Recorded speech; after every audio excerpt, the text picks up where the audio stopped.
is midnight over Palisades. The stars twinkle in the sky above as the 5 rat queens, Hannah, Betty, Violet, Braga, Dee, make their way out of the town in silence under the pitch of darkness. The subsequent failure and the events that came to be known as the Palisade Summer Solstice Festival are still fresh on everyone's minds. There is a lot of confusion. There is a lot of blames and accusations behind all those that were hurt and killed and the true events of what really went down at the festival, because no one seems to know, as there was no evidence provided. The Chaosium destroyed and turned to dust. All witnesses associated with Sarah Lee killed or had their memories wiped. And Sarah Lee herself lying in a cleric's tent under a magical coma. As the 5 of you begin to leave Palisades, a few of you had the idea to possibly go looking for one specific individual, one specific person who had still not been accounted for during the chaos of the festival. The young Colborn Rosencrantz, the 6-year-old son, the youngest, and possibly the last survivor of the Rosencrantz family. Guys, we have to find this little kid. Don't have to find little kid. He's the only clue we have to any of this. And he's 6 and doesn't know shit. And the best thing is he's probably, food for the wolves. You're not going to believe this, but I agree with Hannah. We have to just keep going. Get a plan once we get to my family's house. What if he needs our help? I think that's the last thing he needs. But if I know anything, little means concentrated evil. It's just like a scorpion. The smallest scorpions hold the most power. Hey. You are the evilest. I'm or the bestest, because you're in the best package. Listen, you said we're gonna go to her cottage. Thank you. And we're gonna do that eventually. But I feel like if we're going there to look for clues, we're eliminating this whole possibility that this kid could be a clue, the biggest clue, the only living clue that could tell us what's happening. What do you think, Dee? Dee, she just holds she's kind of readjusting her backpack to fit all of the books that Hannah, your father, provided her, because for Dee, there's nothing more exciting than cuddling up with a good book, especially when it's a good book on, ancient mythology. And possibly if it can be disproven. I'll have a satchel over my shoulder of extra books that she gave me to carry as well. Dee runs over to you and makes sure that nothing's going to fall out as she kind of rearranges everything in her bag to make sure it all fits. Listen, I feel like we still don't know what we're dealing with here. You're right, this child could be concentrated evil. Or he could be the victim of a family gone wrong. We have no way of knowing. Don't either of you have some sort of magic you can use to examine what happened to this kid and get an idea or a clue or something? Good thinking, Braga. I mean, I can. I guess I could use my magic, but I feel like we'd have to be super close by. I can't just kind of put out a sonar of my clerical magic and look for him. Betty, where would you hide if you were running away and you were scared and you didn't know what to do? Are you asking her because she's Probably. small? Yes. Hey, we've established I'm small. We know that smidgens are tiny. Pilfer's bogging. She's small and very pixie-like, so I wouldn't know where she would hide. And adorable. The best package. The best package of adorableness. I'm trying to tell you guys something. Yes, we want to hear Sorry. it. You guys, you're not using your magic. You're not using your brains. I'm going to use my connections. I'm going to use my ability, called connections, to put some word out in the criminal underbelly to try to get some information about this kid, where he's from, if everyone's seen him, and I think that's our best bet. I'd like to scoop her up as she does this and squeeze her, because I just love the idea that she's gonna solve this. I almost pop her. And use connections. I'm gonna use Before you roll, I have an announcement to make. What? Violet, you have 3 tokens. Oh. Braga, you have 4 tokens. Ooh. Betty, you have 5 tokens. Yeah! Hannah, you have 6 tokens. So the 2 of you have had a baggage that has now been prompted, but we will hold on to that. I will help you. I will prompt your baggage. Okay, great. And likewise, we also have 5 rerolls in the pool. What the frick? Thank you all so much. Let's track rerolls now. We're going to track the crap. Great. So Betty, somebody somewhere knows we need help. Betty, let's do that. Connections roll. Okay, so it says usually it's a roll plus charisma, so maybe I'm going to say it's plus, let's say plus canny, because okay. thieves are canny. Okay. The criminal underbelly is a canny. All right, so here we go. I don't think that counts. 7, 8, 9. And then a token is +1. Yes, it is. I'm going to go ahead and use a +1, so that'll be 10 Wonderful. total. So that's, now you are down to 4 tokens. 4 tokens, right. Okay. So on a success roll, someone has my information just for me, basically. How do you want to put out this message? All right, guys. Just give me a minute. Don't stay here. Please don't follow me. I run quickly to the alleyway where I met Druggy Danny. Druggy Danny. And there's a small square on the top right half of the back wall over there. I scratch in thieves can't symbols, and then I spell out Kobold and also some symbols with a description of him and instructions to send information, if anyone has any, to our location. All in thieves can't symbols. Very difficult to write. As you carve these thieves can't symbols, Oh no. luck is on your side because emerging from the shadows is Druggy Danny himself, seemingly not affected, not injured in any ways. It is to assume that he did not attend the Palisades Summer Solstice Festival, perhaps a little too high out of his own mind. Betty, hey, what are you doing here? What you writing in the thieves' camp for? You know the usual, looking for stuff. You know what? I'll just ask you directly. Have you seen this? There's this little kid called Kobold, and he was part of that big family singing troupe. You know, the famous ones, the Pros and Krantz? The Pros and Krantz performance troupe. Yeah. And he's gone missing, and we need some information out of him. We're looking for him. You're looking for him? Why are you looking for a 6-year-old? The rest of the family's gone. What? A lot of stuff happened when you were not at the festival, but the family's gone. They're wiped from this earth. Oh, whoa! That's 2 different things. Gone and being wiped from the earth. Or like one could be a vacation, the other one is, I guess, a vacation from life. We're in a serious. This is a very big, earth-shattering thing has happened, Druggy Dan, and I don't expect you to understand it, but no, you're gonna tell me about it. Oh, and Betty, you start to feel naive. You start to feel that you can trust Druggy Danny as your baggage has been triggered. Danny, look, we've known each other a long time. I've taken a lot of mushrooms from you. Sorry about that. Yeah, you stole from me last time, so that's why. Yeah, no, I totally paid you. You got it. You're gonna give it to me now. You're gonna tell me what's going on because you're right. We are such good friends, Betty. You and I, such good friends. Fine. I do feel kind of bad. I give him, I think I owe him like 5 gold pieces. Mm-hmm. Here's your money. I told you I'd get it eventually. We had a quest.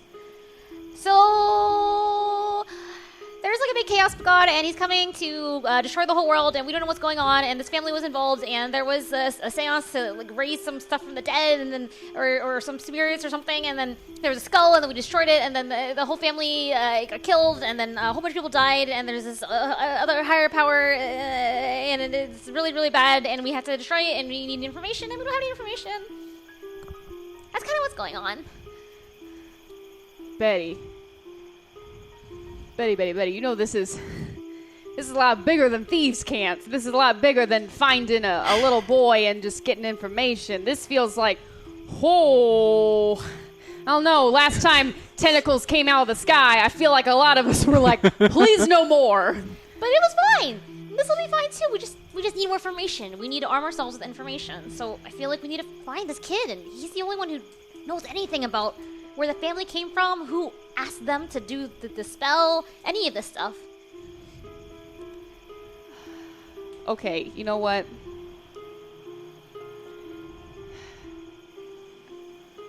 A few of us have been talking. I wasn't there, but there's some people been talking about the stuff that went down earlier today at the festival. Something's real weird over there. Apparently, I think with your description of a young boy belonging to this family, I think someone told me that he's still there. Where? He's still at the festival. I think. Okay, you didn't hear this from me. Apparently, this little kid was left in the VIP tent. In one of the cornerback rooms. My pal, Dennis. Not druggy Dennis, just Dennis. Regular Dennis? Regular Dennis. Druggy Danny, regular Dennis. Yeah. Regular Dennis, well, he was custodial, making some extra coin at the festival, like you do. And he's custodial, he's cleaning up, especially after all the mess, apparently, and found this little kid. Oh, Might still be there, I don't know. yeah. He got pretty freaked out. He's not going to take a kid. He doesn't have the income or the housing or just the maturity. So he left the kid. Probably a like test that's of worse. maturity. Oh, God. Okay, we really should have searched that before we left. Okay, thanks so much, Draggy Danny. Maybe don't tell anybody I just told you all this stuff. It seems really important that you don't tell people, but I don't know. It's kind of on me. I gotta go. Betty, as you run back, Danny stands there. You see two figures emerge from the shadowed wall next to him. Don't worry. I told her a little bit. As you meet back up with the Rat Queens. So she did not see that. No. Guys. She did, though, tell Danny all the information, so then his two sources were... Yeah. Guys, I got some information about where that kid might be. That was so quick. I'm really good at this. And I plant another, whopper on her face. And I raspberry it a little bit. No, again. Okay, This is so look. cute. Shut your mouth. Where? The VIP tent. The VIP tent. We forgot to check the side rooms back there before we left. Apparently, one of the custodians found him back there. Okay, cool. Now we know where that little 6-year-old is. We can at least stop by and go check. He's gonna be on the move soon. We gotta go. Okay, leader, checking in with you real quick. Do you want us to go back for a 6-year-old and potentially land us in jail just to follow a lead about something that we have no idea what we're following on? You so highlighted for me that I need to have consensus with the group, that I'm not the only one making decisions here, so I'm going to throw that back out. All right, everyone, we need a vote. Democracy. Interesting. We need a vote, okay? We're either going to go to my family's college directly, or we're going to stop by the VIP tent. Everyone gets an equal vote. 1, 2, 3, 4, 5. Okay. All right, Hannah, go. No. I vote we find the kid. I think we should find the kid too. Eat to Braga. I've been saying it since last night. I don't know why this is new information for you. I just thought I would make a compelling argument as to why we should just carry on in this, half waxing moon. What's the point of being the Rat Queens if we're going to let a poor kid just be wallow in danger somewhere? I think that's pretty on brand for us. D? I'm going to have to side with Hannah here in that I don't know. I feel like we have all the information we need with us to really start uncovering this. That means Violet, I guess you're the deciding vote. Leader. We don't have any information. What are you guys talking about? She has tomes. Tomes. We gotta go back for the kid. Jesus. Yes. Gods. We gotta. It's a kid. If this were Winnie, I wouldn't even hesitated. Just gonna remind you, I saved her. You did, and I thank you for that. I'm not thanking. We all I'm not thank looking. you I'm not for looking that. for thanks. I'm just merely stating a fact.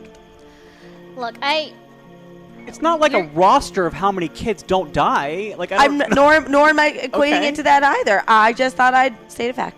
We're going by the VIP tent. If he's not there, straight to the cottage. All Fine. right? Fine. I agree, but we have to approach this carefully. Duh. As we walk by the Black Satyr, I kind of stop like I want to go say goodbye to Aralel, and then I feel really guilty about the violin, so I don't go in. I don't. Yeah, you see, as we peek into the Black Satyr, we see the traveling survivors of the Summer Solstice Festival. A few performers, a few guests, a few out-of-towners who were once at the party where all 5 of you joyfully partied the previous night before. Several seats are left empty in their presence, as you see Ulfric, who has lost like his arm, having it completely now bandaged and kind of wrapped now carefully and safely, as Aralel and Rice kind of console each other. Rice really consoling Aralel as, well, her most prized possession, her family heirloom, the ivory fiddle, is now completely obliterated, and as it dusted into the air. I'd like to pat Braga. I'm insinuating what Braga's going through, and I say to you, just so you know, I made that much worse. I know. So you shouldn't carry all the blame on that. I think. I don't. You don't? Oh, no. Oh, good. I just want to. But I feel I carry a lot of it. I just want to check in with you. Listen, thank you. I appreciate it. You were doing the best you could. You were trying to help. I was just like you were. Is my point ultimately? I think I walk up to the door even and like put my hand on the handle of the Black Satyr, and I think I like see her through like a portal window, and I just kind of like sigh, and then I walk with the queens towards where we're going. As you sigh and you walk away, it's that moment where when you feel another person looking at you and you instinctually turn towards that. Braga, as you turn away, Aralel looks towards the door, thinks she sees you for a moment, brushes it aside, knowing that if it were really you, you would have come inside and said hello. I'm a monster. We're not. We just have a job to do. It's just like Tilly all over again. Don't you mention that bitch around me. Oh, you guys are friends. Get over it. Can I suggest that we try to disguise ourselves just a little bit? Ooh. I mean, people are pissed. Yeah. Can we just... I mean, that's why I think we shouldn't even do this in the first Yeah, place, I but hear we you. democratically voted. You're right. Democracy is always... Can we disguise ourselves a little bit? I want everyone to roll a canny roll to see how well you find your disguises. Oh, no. You want to go first? Sure. So that's a 7 minus 1, so I have a 6. Do you have a token? You have 4 tokens available, Braga. Yeah. Yeah, I think I'll take one of them. So All I right. get Is it a mixed success. I feel like I just put on that like pink like brimmed beanie that she has. Oh yeah, it's just the beanie over Yeah. your ears, Yeah. Braga, as you're like, this is good.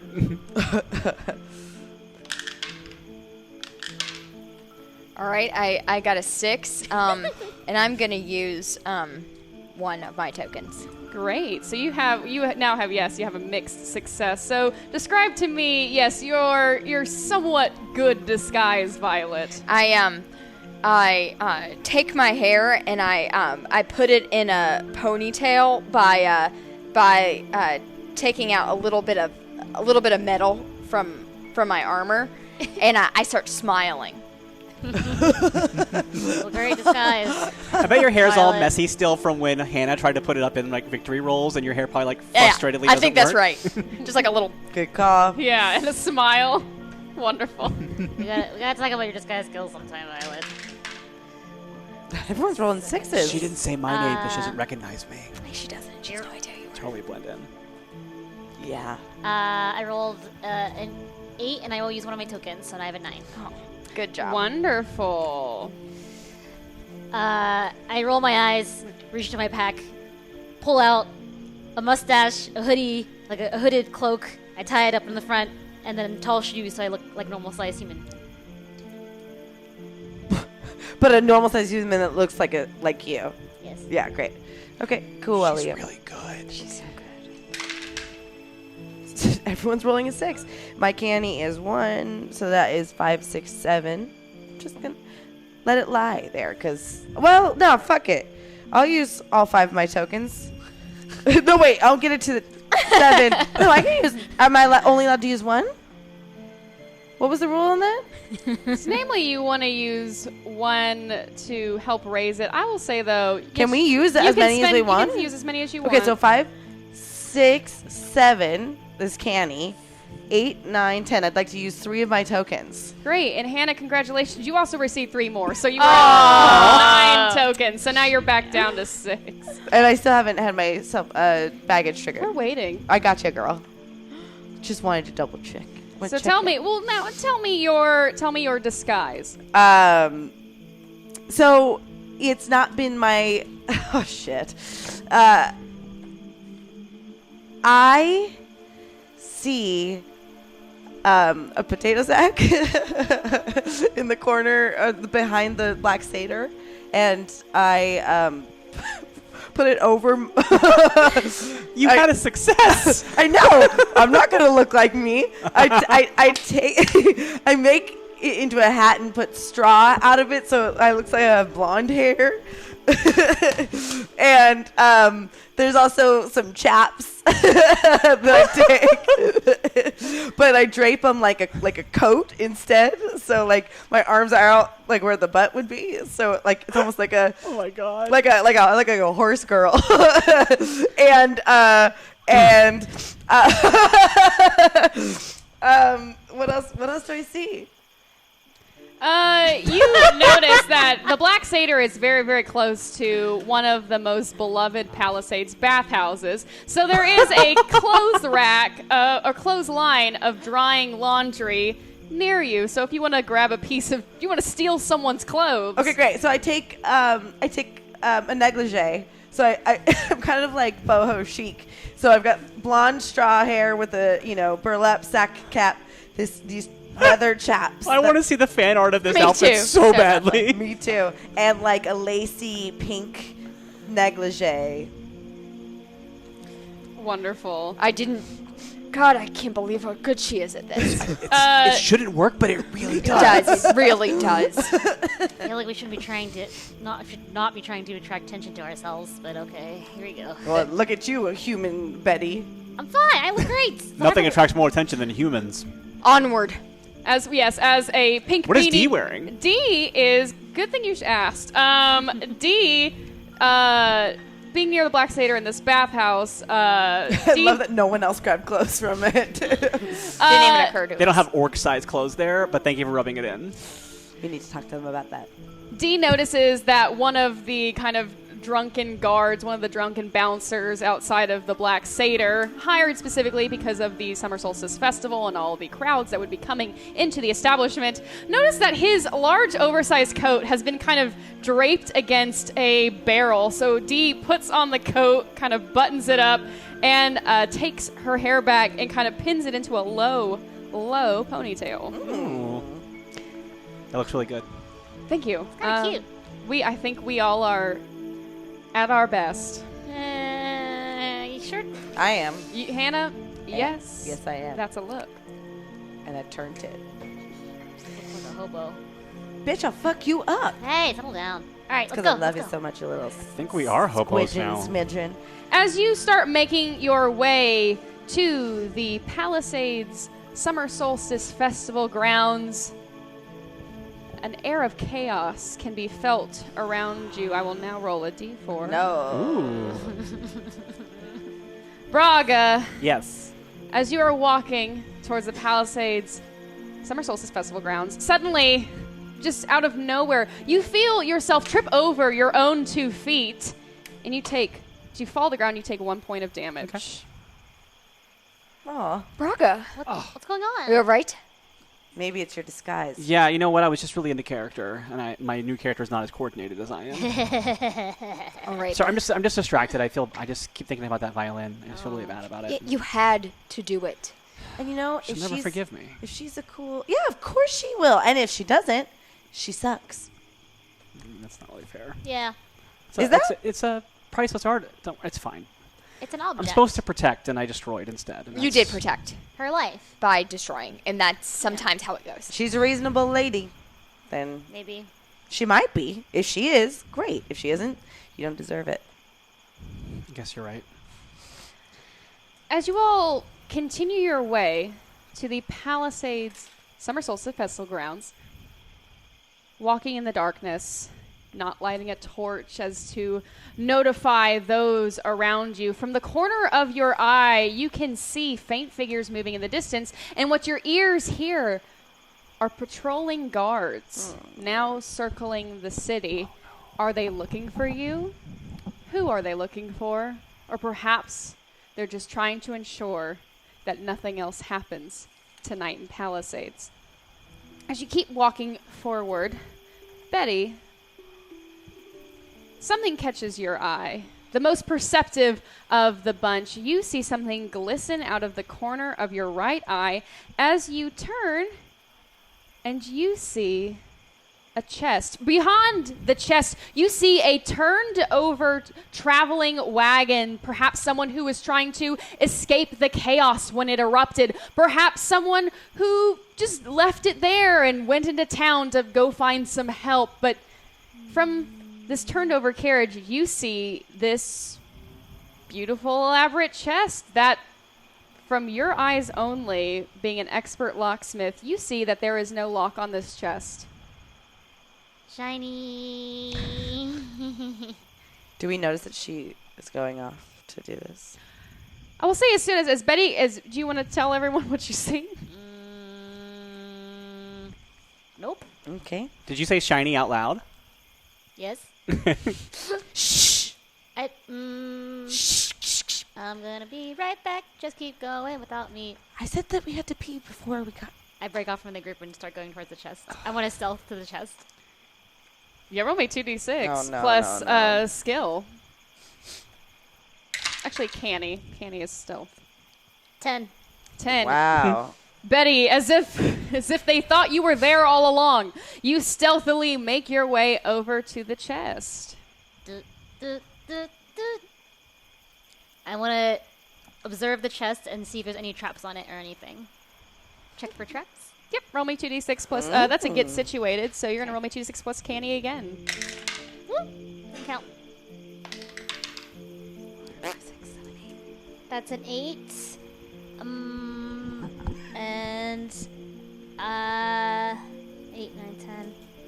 I'll use 2 of my tokens, so that's a 10. All right. Ooh, got 1 token left. Okay. You notice that there is nothing wrong with this chest. This chest is not locked, has no traps. It is seemingly a chest left for the pickings. I open it. You open it, and inside you find 300 gold pieces, 2 golden cuff bracelets, and a very unique looking necklace. I close it and I bring the whole thing back to my friends. What the shit? Hey guys, I found something good. Weren't you here the whole time? No, there's just it's fine. I got it. It was on the floor. You're so good at that. So got some money and I got some jewelry, and it's probably, with our luck, it's probably enchanted and bad. Please don't touch it. I grab it and look at it. The necklace? Yes. And I want to assess its magic proponents. Roll me 2d6 plus skill. Darn it.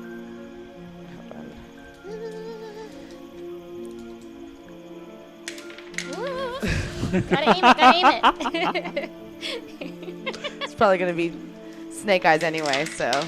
Oh, Jesus. We do got some have tokens. 5 rerolls Yeah, I'm as going well. to take a reroll on Great. that. I just don't even want to token it. Thank you for that. Oh! 10! All right. Thank you, reroll. Thank you, reroll. Sorry. Hannah, this necklace is very, very interesting looking. But due to your background in magic, due to your studying at the Mage University, to everyone else, it appears to be a simple gold chain with what appears to be a missing pendant or a missing emblem, because you only see the loop, kind of the necklace-held attachment to it. But Hannah, your magic tells you otherwise. As you raise the tiny, tiny kind of pendant holder up into the air, and you find it over your eye. It, in fact, is an enchanted spying glass, the one that is unseen to the naked eye. But as you look through what seemingly appears to be an empty necklace, you see within the chest there are also 2 more things that were not originally there. 2 potions of invisibility. Yep, just a necklace. And I throw it on my neck, and I'd like to take the potions of invisibility without anyone noticing. Hey, Hannah, what are you doing? Just wanted to feel what the insides of this chest was I like. literally just told you, hey, these are probably enchanted, don't touch it. And then you, Well, am I okay? I do magic. I took a chance.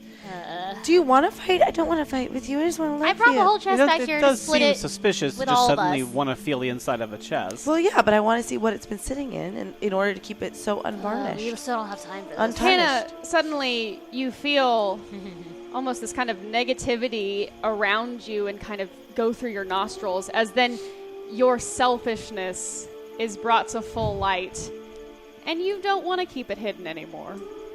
You don't want. I don't want to. You don't want to try and hide that you're trying to take these potions. Oh, that would be from your selfish if I hid it. I hear ya. Yeah. But I feel like selfishness is hiding it, that I'm stealing it.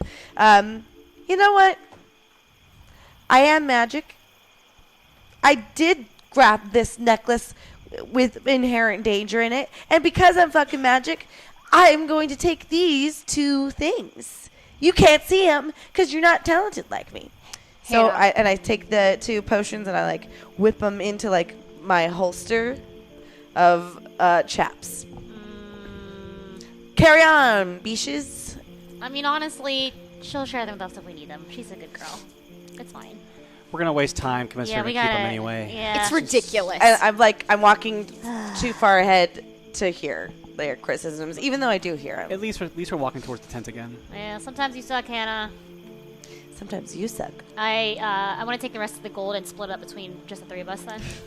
You mean you and And D? D. Oh, sorry, I'm sorry. D is here as well. So yes, there are 2 gold cuffs, and how much gold did I say? 300. 300. I take the 2 gold cups. Okay. And then is it 100, 100, and 100 between Violet, Braga, and... Sure. Or do you want to... I'm good. Yeah, I'll take these cuffs because they seem kind of cool. Boop. You guys can have some gold. Oh, thank you. And then I just leave the treasure chest there. You leave this displayed treasure chest close to its shambled wagon's original home as the 5 of you journey towards the Palisades Summer Solstice Festival grounds. Once you get there, during the summer solstice, everything was so bright, so warm, so joyful, and even amidst the chaos, there was still some semblance of possible joy, possible happiness, possible celebration in these festival grounds. But in the nighttime, in the complete and utter darkness, it feels like everything is exaggerated. The turned over stalls look sadder and more shambled than they were only hours ago. The stage where Fluffy the wyvern shot fire at you all. You see the singe marks in the black soot from where Fluffy unleashed their rage. You see just remnants of figures. You see these dragged lines in the dirt and in the sand from where bodies were pulled from the chaos, as there are no corpses left here. Presumably they have been taken to another place, perhaps to be identified, perhaps to be buried or burned, as you 5 souls now stand in the ghost grounds of the Palisades Summer Solstice Festival. It was supposed to be such a good event. It was supposed to help heal this city, and it just destroyed it more. Yeah, and I should have known about the wyvern, and Gramps died. Let's not get into blaming ourselves in any way. We need to find Colborn. And if he's not here, we have to leave. That was the deal. Okay. Can I do a perception check? Yes, you can do like a get situated. Get situated. Yes. Roll me 2d6 plus your canny, Violet. Canny. I will say we are only $20 away from me getting to make a tension move, and I have a very good idea of what I want this move to be. Don't let it happen. Dear. How many rerolls do we have? We have 4. Can I use one? Yes, you can. Oh no! I'm gonna need to use another one. Yeah. So, fun fact with rolling a reroll for a second time, No. players, when you attempt to reroll a second time, even if it is a 10 or above, it will not be a complete success. It will only result in a mixed success. You can, however, make it a complete success if you want to use your tokens, but moving forward, if you have no tokens and it is your second reroll and you do roll a 10, it is only a mixed success. Thank you, Zach. Question of clarification. Since I've re-rolled once, my second re-roll, Would then make it, yeah. a brand new No, re-roll? if it's a second reroll on the roll you're trying to make, not Wonderful. in general. Understood. Okay, the same movement. It's not cumulative. Yes. All right. I'm gonna do it again. You got this. You got this. I believe in you, Violet. All right. And then that would be an 8. And then I'm gonna use a token. 1 token or 2 tokens? I got 2 left. Mm-hmm. Oh, you have 3, I believe. Oh, well, then I'm gonna use 2. Wonderful. Yeah, because 8 to 9 would still be a success anyway. Okay, great. 10. A 10. You are allowed to ask me 3 questions, Violet. What would you like to ask? I would like to know, is there anything going on here that isn't obvious to me? There is nothing too sinister in these grounds that are going on that are not obvious to you. Violet, with your battle background, with your strong upbringing, the sound of approaching metal is heard specifically in your ears as you begin to perceive that perhaps the guards that are sent to patrol this grounds may be soon approaching. Got choked up. Got scared. 2 more questions? Yes. Is there anywhere we can reasonably hide? Yes, you can hide within the VIP tent. You can also hide within or around the kind of the mixed debris of the turned over stalls and stands that were kind of in the main pathway of the festival grounds, where Winnie was once trapped underneath her mom's own stall. You definitely see that there are tons and tons of nooks and crannies within this specific area that if you needed to, you could hide behind in case of a situation. And then I have one more question. Yes, you do. All right, that other question is Colburn anywhere near me?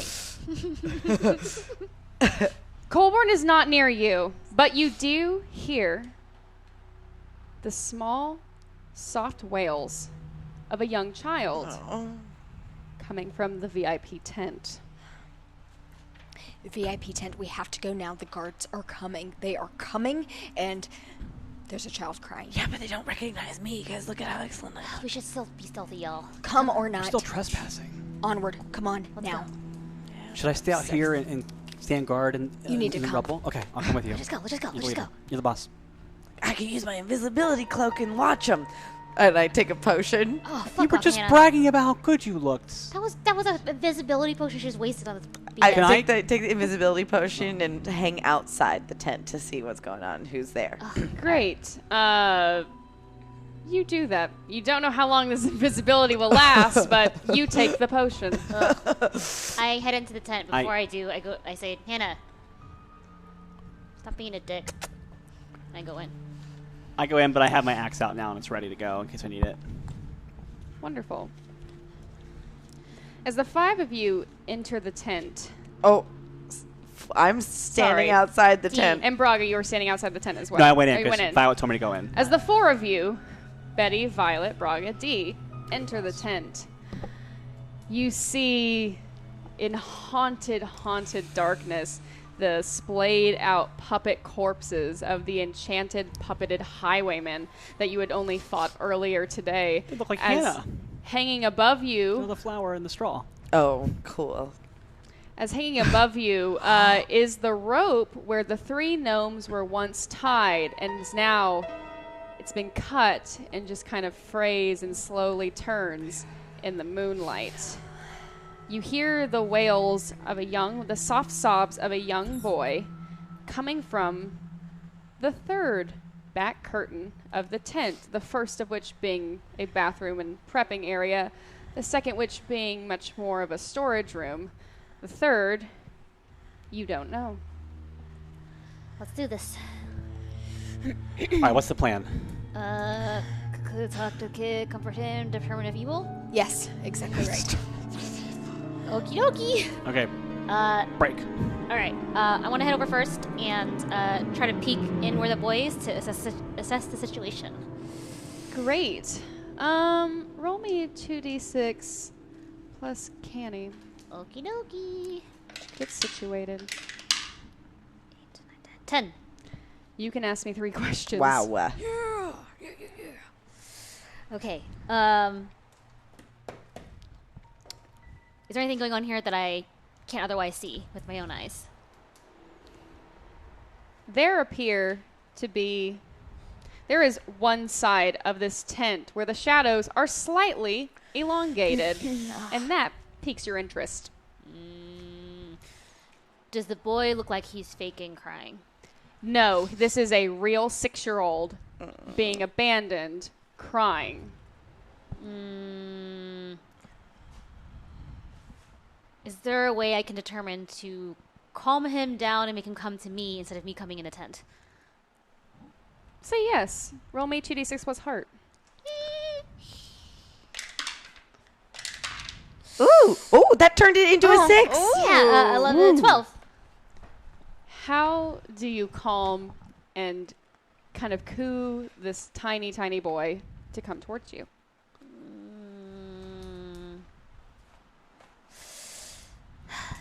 I kind of just stick my head in, but not my whole body, into the room. Hey, are you Kobold? The little boy just sits there weeping his little hands against his face. You see his face is kind of red with just having been crying for so long. As you notice the little ground beneath him, the sand, he's been kind of drawing in it to keep himself company. Hey, buddy. Oh, I'm sorry. Listen, we came to come help you. Totally evil. Where? Where's my mom and my dad? I can tell you, but I need you to come over here with me first. I don't think this place is safe.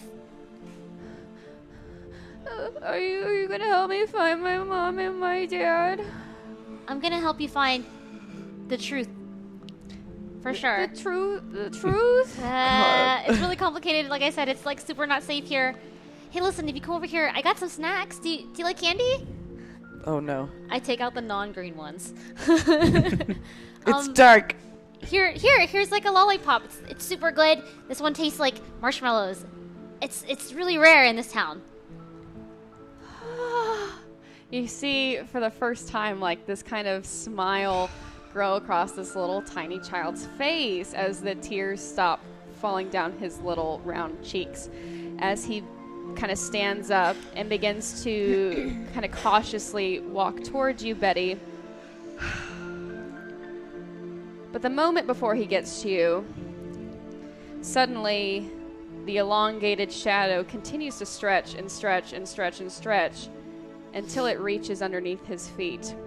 And then in an instant, you see Kobold disappear into the shadows beneath him. And emerging from behind the creator of those 2 shadows are none other than Kobold's twin older brothers, Lionel and Lighten. You hadn't noticed before, but at the scene of the crime, there were 2 bodies missing, not dead, not having dusted like their father, but Lionel and Lighten, the 2 twin Prosencrantz sons, had been missing from the crime scene all along. As they take their younger brother, they stand in front of you, Betty, Oh, hey, what's up, guys? Haven't seen you guys since the cool party at the tavern today. You see both of them are burned equally on their face. The right, Lionel, the right side of his face being charred now with a kind of a purplish eye. Lighten, the left side of his face now being charred with a purplish eye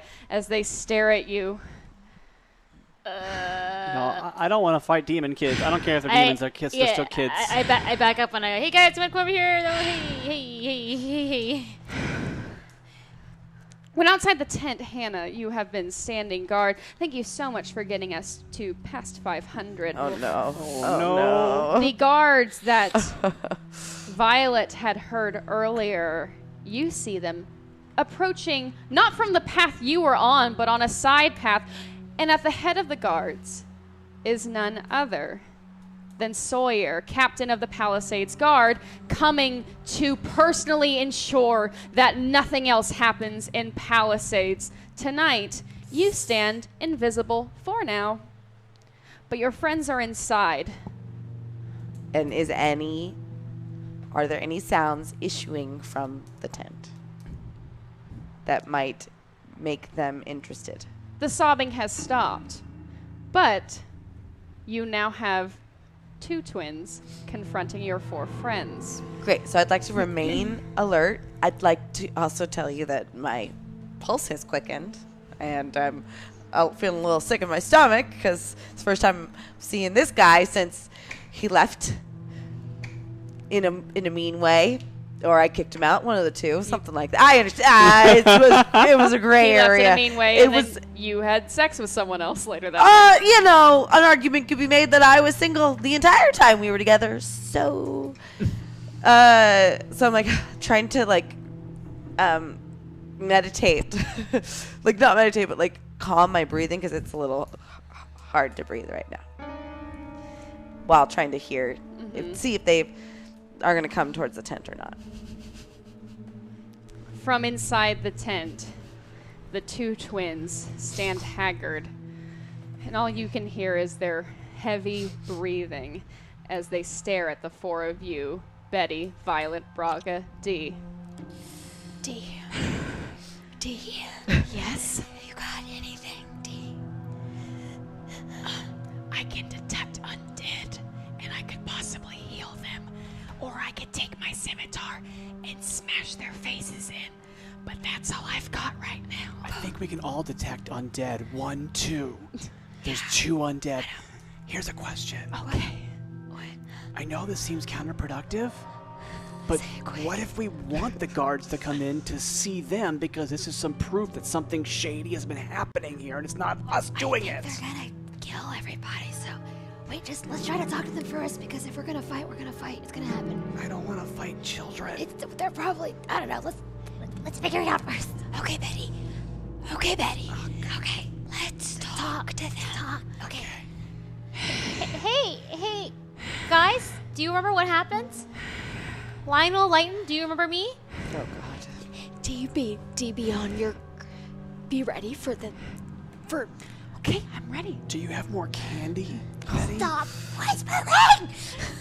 Roll me 2d6 plus heart. Oh shit. No, boo boo. You have tokens Use a still? reroll. we have. Does she have any tokens? We have 4 rerolls left. Yay. Yeah, And just one Betty, of those. I believe you have 4 tokens. I have 4 tokens. She used 4. I think you had 5, and then you used 1, and I think you were gifted another. So you Yay. have 4. I'm going to reroll. Great. Yes. I'm going to reroll first. You're going to reroll first. Great. We have 3 now. 8, 9, 3 rerolls. That's a 10. Yep. It's a 10. Thank you, reroll. That's right. So yeah, I'm gonna say that's a get social with heart. Okay. So whatever you say to them will succeed. Oh. Listen, I know some really bad stuff went down, and we want to help fix it. Maybe we can help you too. We want you guys to come with us, and we're going to sit down and talk about all of this. We don't want to fight you guys. We know this wasn't really your fault. We know that. Shut up. I'm not there. You see Lionel trying to speak as you see the one human eye is now welling a little bit with tears. And we want to help your little brother, too. We were looking for him to try to save him. They made us do this.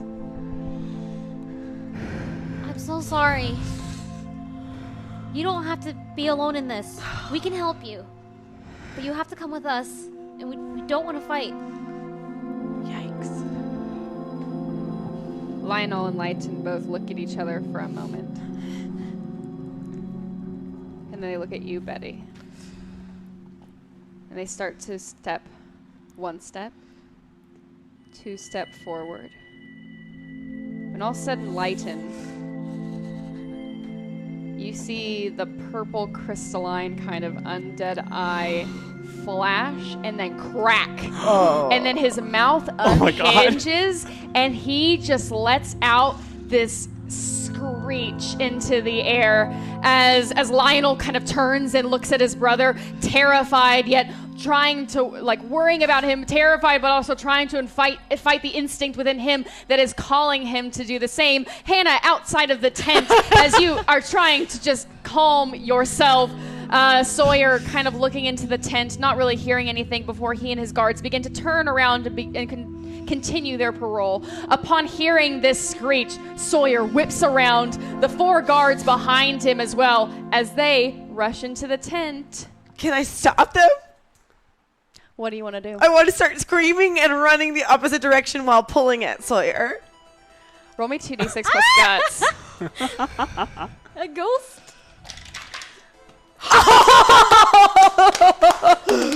That's a 14!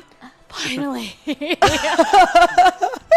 So Hannah, your invisibility potion is luckily still working as you kind of run. I try to mimic the same sound that is happening in there. Do you screech before pulling on him, or do you pull on him and then screech, or is it at the same time? Same time, like you know, because I super succeeded. It's fight or flight, and I just go ah and scream. Pull him off. Suddenly Sawyer, who was about to enter the tent, then to the 4 of his men, suddenly out of nowhere gets yanked backwards as the scream is heard echoing within their ears. It is so terrifying and so disorienting that one of the guards in the back just turns white as a sheet and just turns around and just books it. And just is, You're welcome. nope. Just took care of one of them. Nope. As the 3 other guards kind of check back to see their fallen comrade as he retreats, they begin to ready their weapons as Sawyer swings and thrashes wildly, trying to kind of just hit the magic that he believes is possessing him. And I got him like this, so he's like, ah! There's very little he can do about Like, why is there straw rubbing against me? Honestly, he may be experiencing that. That's gonna be fair. From within the tent, Lighton, who has just unhinged his jaw and let out this terrifying screech, withdraws a very sharp kind of dual blade and starts to run towards you, Braga. But in this moment, Braga, you feel inspired. You feel so inspired to work alongside one of your companions here.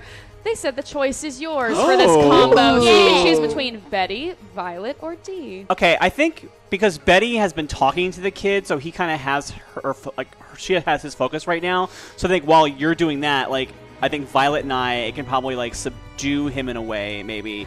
So I think what I'm gonna do is I'm gonna throw myself on top of him to kind of push his sword down, while Violet can grab the other kid and pull him away to try to separate their connection a little bit. What do you think? Yeah, I think that's exactly right. So Braga, as you pin Lighton down, Yeah, and I'm holding his sword to the ground. you holding his sword to the ground as he thrashes wildly beneath you, just letting out this inhuman screech, animalistic in essence. Violet, as you kind of grab, how did you just wrap around his? Yeah, I'm just gonna wrap around his waist. Yeah. You drag Lionel away from his brother. Braga, don't hurt them. I'm trying to keep him from hurting anybody else. I keep trying to talk to them. Please stop. We don't want to do this. We don't want to fight. We want to help you guys. We want to help you. We want to help your brother. You have to help us. Roll me 2d6 plus heart. try and get a double 6. Also, thank you for the combo. Oh, that's pretty cool. Heart. 11. Yes, Betty, as you continue to talk, you see the screeching from Lighten begin to calm somewhat as more and more tears start coming out of his eyes. He's fighting this so hard. The one semblance, this one attachment to his humanity is coming through your voice right now, Betty, as you are the one thing that is holding him together. Lionel looks terrifyingly at his brother, who is just a mess on the floor beneath Braga. Easy. I look over at Lionel. Lionel, if we remove these stones from your eyes, will that help? Oh no. The power is definitely coming from something. I don't like this. I just want to grab it. Which out of Oh, Lionel, because you're holding Violet. Lionel, you've got Yeah. Lighten on the Yeah. ground. You want to grab it out of Lionel's face? Yeah, I feel like we just got to take some action right now. Roll me 2d6 plus guts. Creepy kids is that's not my thing. Creepy kids, no. Oh dear. So I'm re-rolling it. Yes. Yeah. What is it? It was a 7. It Wait, it was a 6. 6. But sorry. you also have how many tokens? So you can I push believe it up to. you have 2 tokens now. So you push it up to. 8. But But Sweet yeah, roll. give it a shot. Never mind. Just try. oh, to okay. help. it's 7 plus 8, 9, 10. There we go. Great. And that was a reroll plus your tokens. Yes, that's right. Thank you for that. Sorry. Violet, suddenly you just, with one arm keeping Lionel close to you, the other hand, you reach towards his crystalline eye as your fingers wrap around this kind of growing crystalline purple cluster, and you rip it from his eye. You see it start to pulsate with this purple necrotic energy as the sight in front of you is ghastly. You look and you see that Lionel, half of his face is not in fact burned, but it is his skull turning black, almost into stone, as you rip kind of this crystal from his once skull eye socket, and it pulses within your hand. Destroy it. How? D. D. Yes, Can you destroy this? I can try. Sure. Just put it on the ground. Don't touch it. Don't touch it. Just put it on the ground. As D kind of rushes, she kind of approaches it, and using the hilt of her scimitar, you see her close her eyes. She raises the scimitar in the air and brings the hilt down on this purple crystal, and it shatters in front of you. And in doing so, you see this purple haze then start to leak throughout the tent. And Violet, in your arms, you feel Lionel's limp body fall and then turn to dust and fade away. Oh, crap.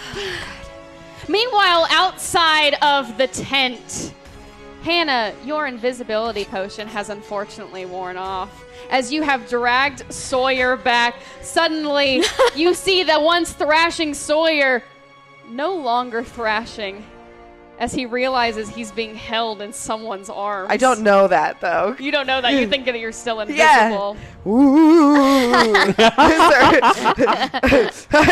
you tell you people to turn around, or I won't release you. He breezes his hands and starts to feel around, like trying to feel. Hey, don't get fresh with me. Hannah Visari, is that you?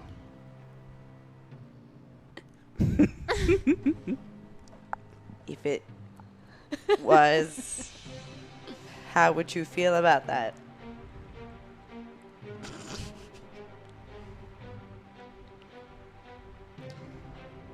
Hannah, I'm going. Listen, you're in a position where I could kill you right now. I could. I don't want to. Yes, and my men want to arrest your friends inside this tent, I'm guessing, because under the orders of Mayor Kane, you are to be brought in for investigation. I'm going to tell you right here, right now, you know we didn't do it. We're in fact trying to help a little boy who's abandoned. So if we were so bad, why would we try to help a little boy? Anyway, Hannah, why are you and your ladies so good at finding yourselves at scenes of crimes? Why do you give a fuck? Hannah, because I thought you wanted to break up with me. So Hannah, it's my goddamn job. Oh, good, and you're so good at it. So listen, you're pretty valuable hostage right now. So you either tell your men to stand down, or this just doesn't end any way you want it to. Hannah, roll my 2d6 plus guts. Shite.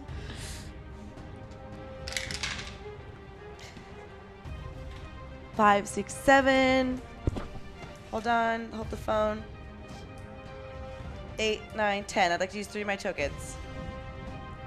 Great. It was pretty good roll one day.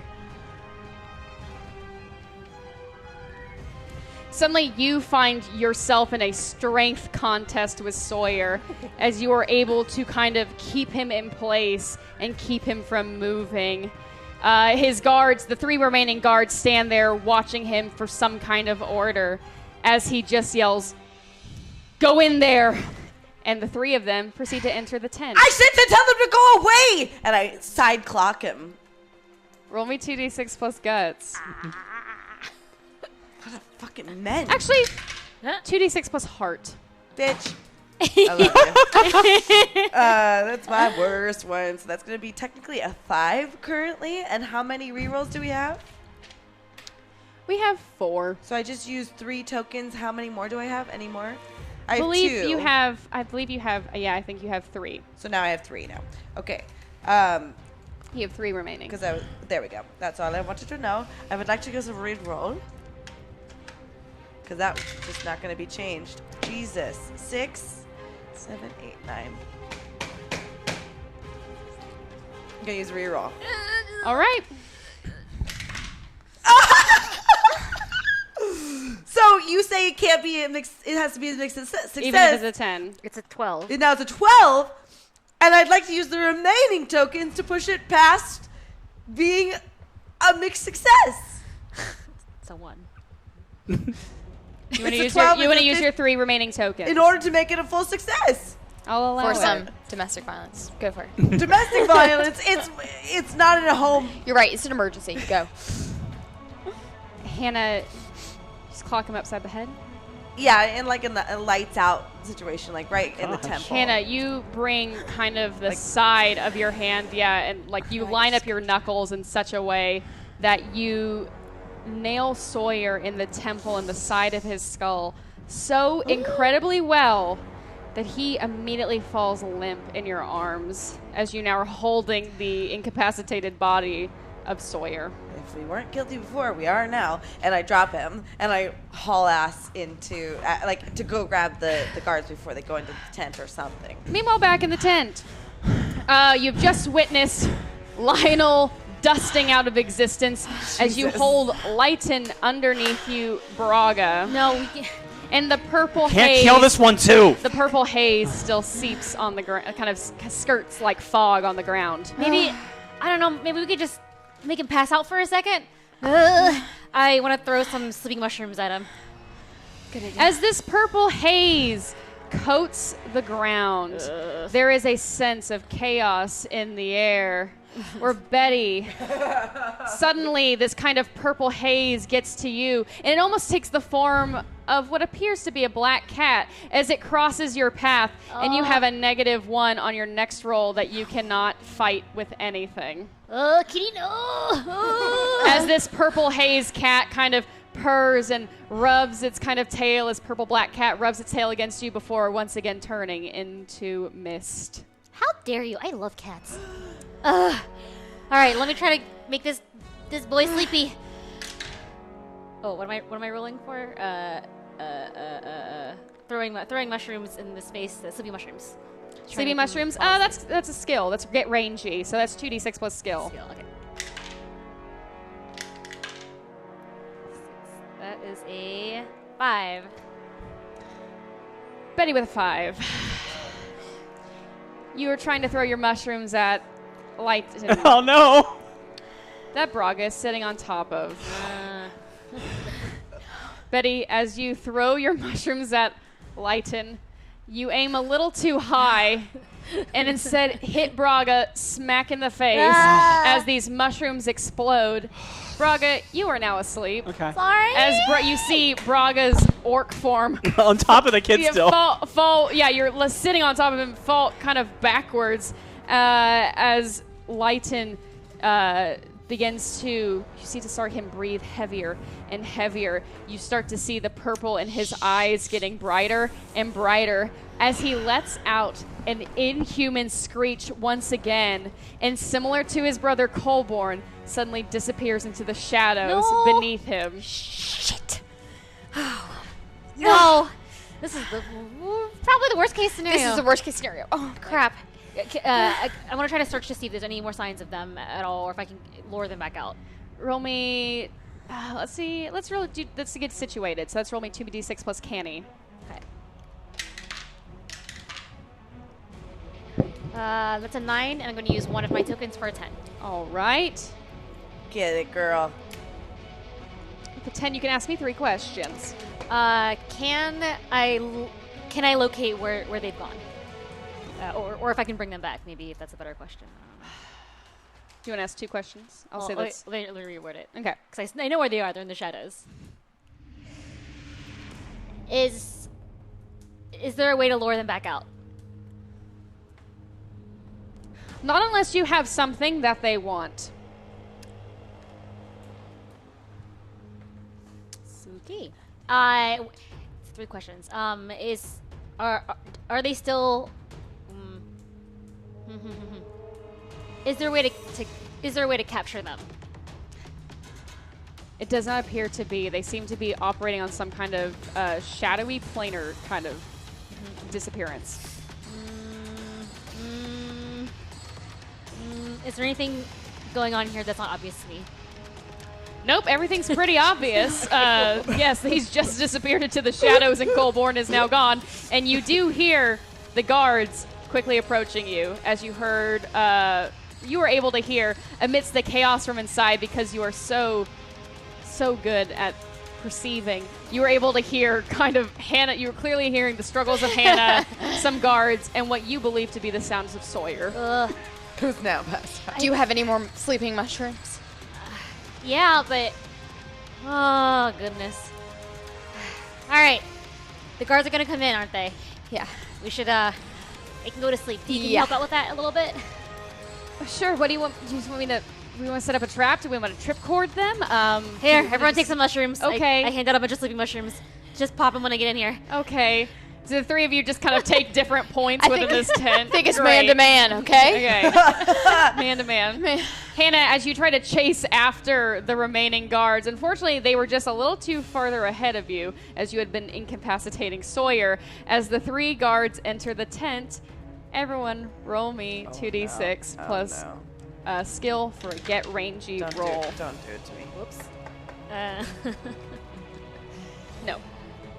Did I get a reroll? There are 2 rerolls left. Take it. I'm gonna use one. This is pretty Wonderful. important. Come on. Ooh. That was. Jesus. You got tokens left? Betty, you have 3 tokens left. Nice. That's not enough to save me. That's a. Roll again. Yeah. Take it. Okay, better. Reroll. Okay. This is the final reroll. Oh. Okay. Yay! Yes. That's a 10. Without With- anything. Without anything? Yes. So that was your second reroll? So it's Oh, still yes, it so is you're a going to big use the token? success. So take the tokens to. Yes. How many tokens do I need to use? You have to 3. pop I would say you got to use 3 tokens to make it a complete success. Okie Wonderful. Betty, as the first guard kind of enters and sees Braga passed out on the ground and then suddenly spots you 3 kind of hiding in different posts in the tent, he starts to yell out, "They're here!" As you like having missed the first time, you have perfected your arc now. As you wonderfully, masterfully arc your sleeping mushrooms to land directly kind of within the oral cavity of this first guard, who then, you see his eyes roll back into white as he sinks, and he just, the sound of metal and flesh clanging and hitting the ground at the same time as his two buddies begin to follow in suit. Roll me 2d6 plus skill, Violet. All right, that's a 13. Wow.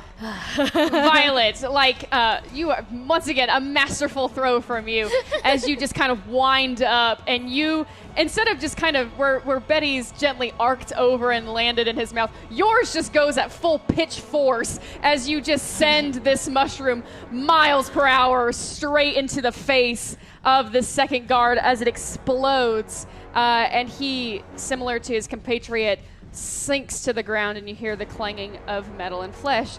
Dee standing there, seeing how successful the two of you were. All right, okay, fingers crossed. Get it, girl.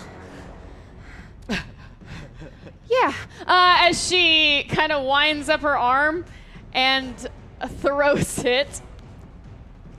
Hannah, roll me 2d6 plus guts as you were chasing in the guards. Oh no. How did I know this was going to happen? 5, 9, 10, 11. 11! As Dee's mushroom soars through the air, half of it hits the last guard like in the eye. The other half starts to fly back towards you, Hannah, but almost like in slow motion, you turn and just watch it pass you as it hits the ground behind you. Does it do anything to the floor?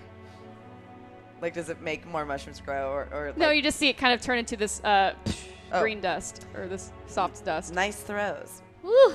Good job, ladies. Oh, she But this probably- guard's still here, right? Or no? All See, three all guards, three are all out. three are Thank God. incapacitated. Thank So God. now, Hannah, Betty, Violet, Dee stand alone in the VIP tent. 3 passed out guards, 1 passed out Sawyer, and a passed out Braga. I mean, What happened to her? I kind of feel like we should go. I'd like to use, for no reason at all, my necklace that I have acquired to see if I can see anything in the dark. To see what is unseen, Yeah. roll me 2d6 plus canny. Oh, jeezy. Kenny, I get +1, so it's technically a 6, which is also a fail. What are our rerolls currently at? We have no rerolls. Are you serious? Do I have any tokens? I don't believe you have any more tokens. The only person with tokens is Braga. Wow, guys. I wasted a lot of things. There was a lot going on today, to be fair. So what was that roll again? It's a fail. 6. As you hold the mysterious invisible spyglass up to your eye, you look around and it appears to be nothing there. I guess this shit doesn't really work. Maybe only things in that trunk. Throw it over my necklace again. Lighten, are you still here? Look around. So what happened? The twins came back, but they were like half zombified, and I made a terrible mistake. yeah, You? one of them died. Yeah, I pulled. Colborn's around though. He exists. He's here, but he's got pulled in the shadow. Is he totally evil? We No, don't know. He seemed okay. He seemed fine. Well, I'm just gonna put it out there. Sawyer's gonna wake up soon, so we should probably leave. We don't know how to help them. We only know how to hurt them. Enough people have been hurt. All right. Braga. Unfortunately, something kicks in when you were knocked out. Perhaps a side of you that reacts to dangerous situations. An instinct, you could say, perhaps part of your baggage. Mm-hmm. You awake, and your orc kind of heritage awakens with you. Okay, I think what's happening is that I'm so frustrated right now that that child died and that we didn't find the thing and there's guards, and I kind of just started hacking away, not at my friends, but like in the other direction. Like I just start ripping apart the tent. Like I'm just like causing a huge scene, just ripping down the tent, like Whoa! just like Samsoning it, like just because I have a thing in my ability where I don't have it yet. Never mind. But I think I just kind of go nuts, and it was like just like smashing poles and stuff like that. I turned to Violet and I'm like, I'm really glad she doesn't live with us, because if this is how she wakes up, not fun. Braga, stop, please. I beg of you, please. We killed that kid! I know! What? It was an accident. We were trying to help him. So much destruction and death! Braga, as you knock down the poles and you knock down the tent, unfortunately one of the pivotal tent poles, one of the structural poles falls and crushes one of the guards.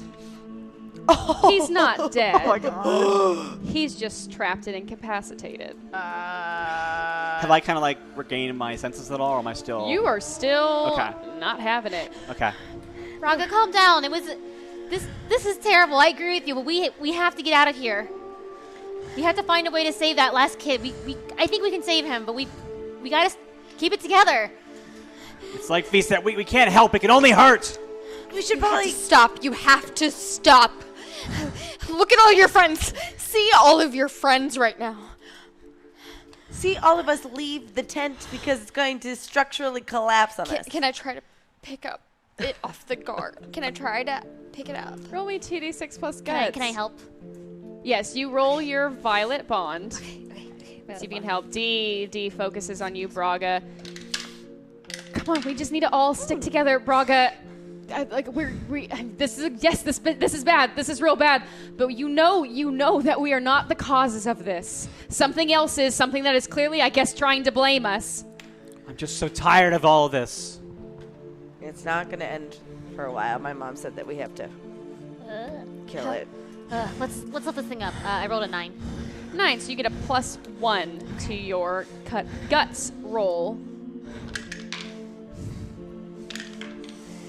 All right, great. So that is a 14. Yeah. You have that fighter skill too, where you can like lift bars and stuff, Yeah. right? So Violet, just almost as if it were nothing but a toothpick, you just lift open this structural tent pole. As you start to see the body of the guard beneath it start to kind of breathe normally again as you toss it off to the side.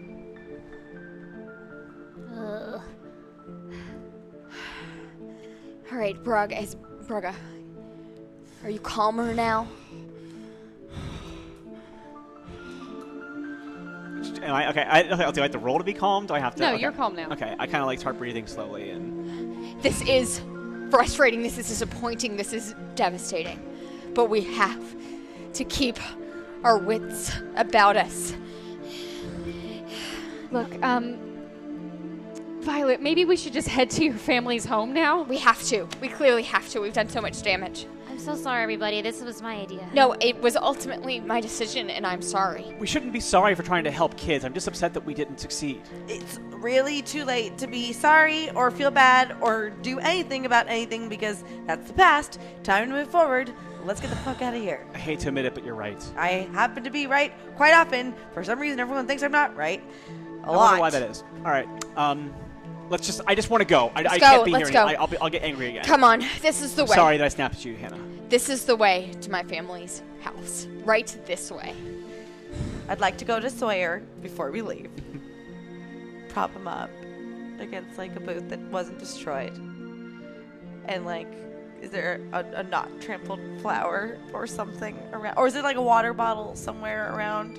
You notice that the stand that you have propped him up against, you remember from earlier that day, it was this beautiful little festival flower crown stand that was being run by these two very cute fawns. Oh, yes. That were making these kind of special summer solstice flower crowns. And and you see one of their kind of flower buckets tipped over sadly as like the water is poured out and some of the flowers have started to decay. But there is one that is still looking fairly pristine, hidden amongst kind of the trampled others. I'd like to just stick it in his hand, so like it's like whenever he wakes up, he'll see that he's holding it. And is there parchment anywhere? There is no parchment nearby. Can I leave a magical note? Roll me 2d6 plus skill. Oy, oy, oy. 8. Is there any tokens? You have one token. I'm not gonna use this. No, thank you, but I can't use it right now. I'll hold on to it.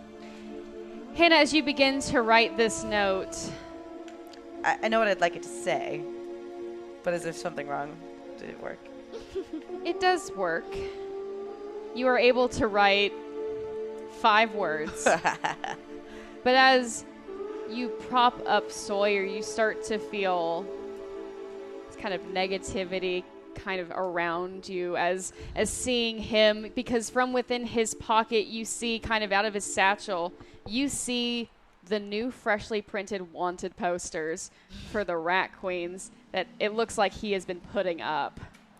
That's what I want to put on my note on. I want to unroll one of those parchments and magically write on there, "We didn't do it, dickface."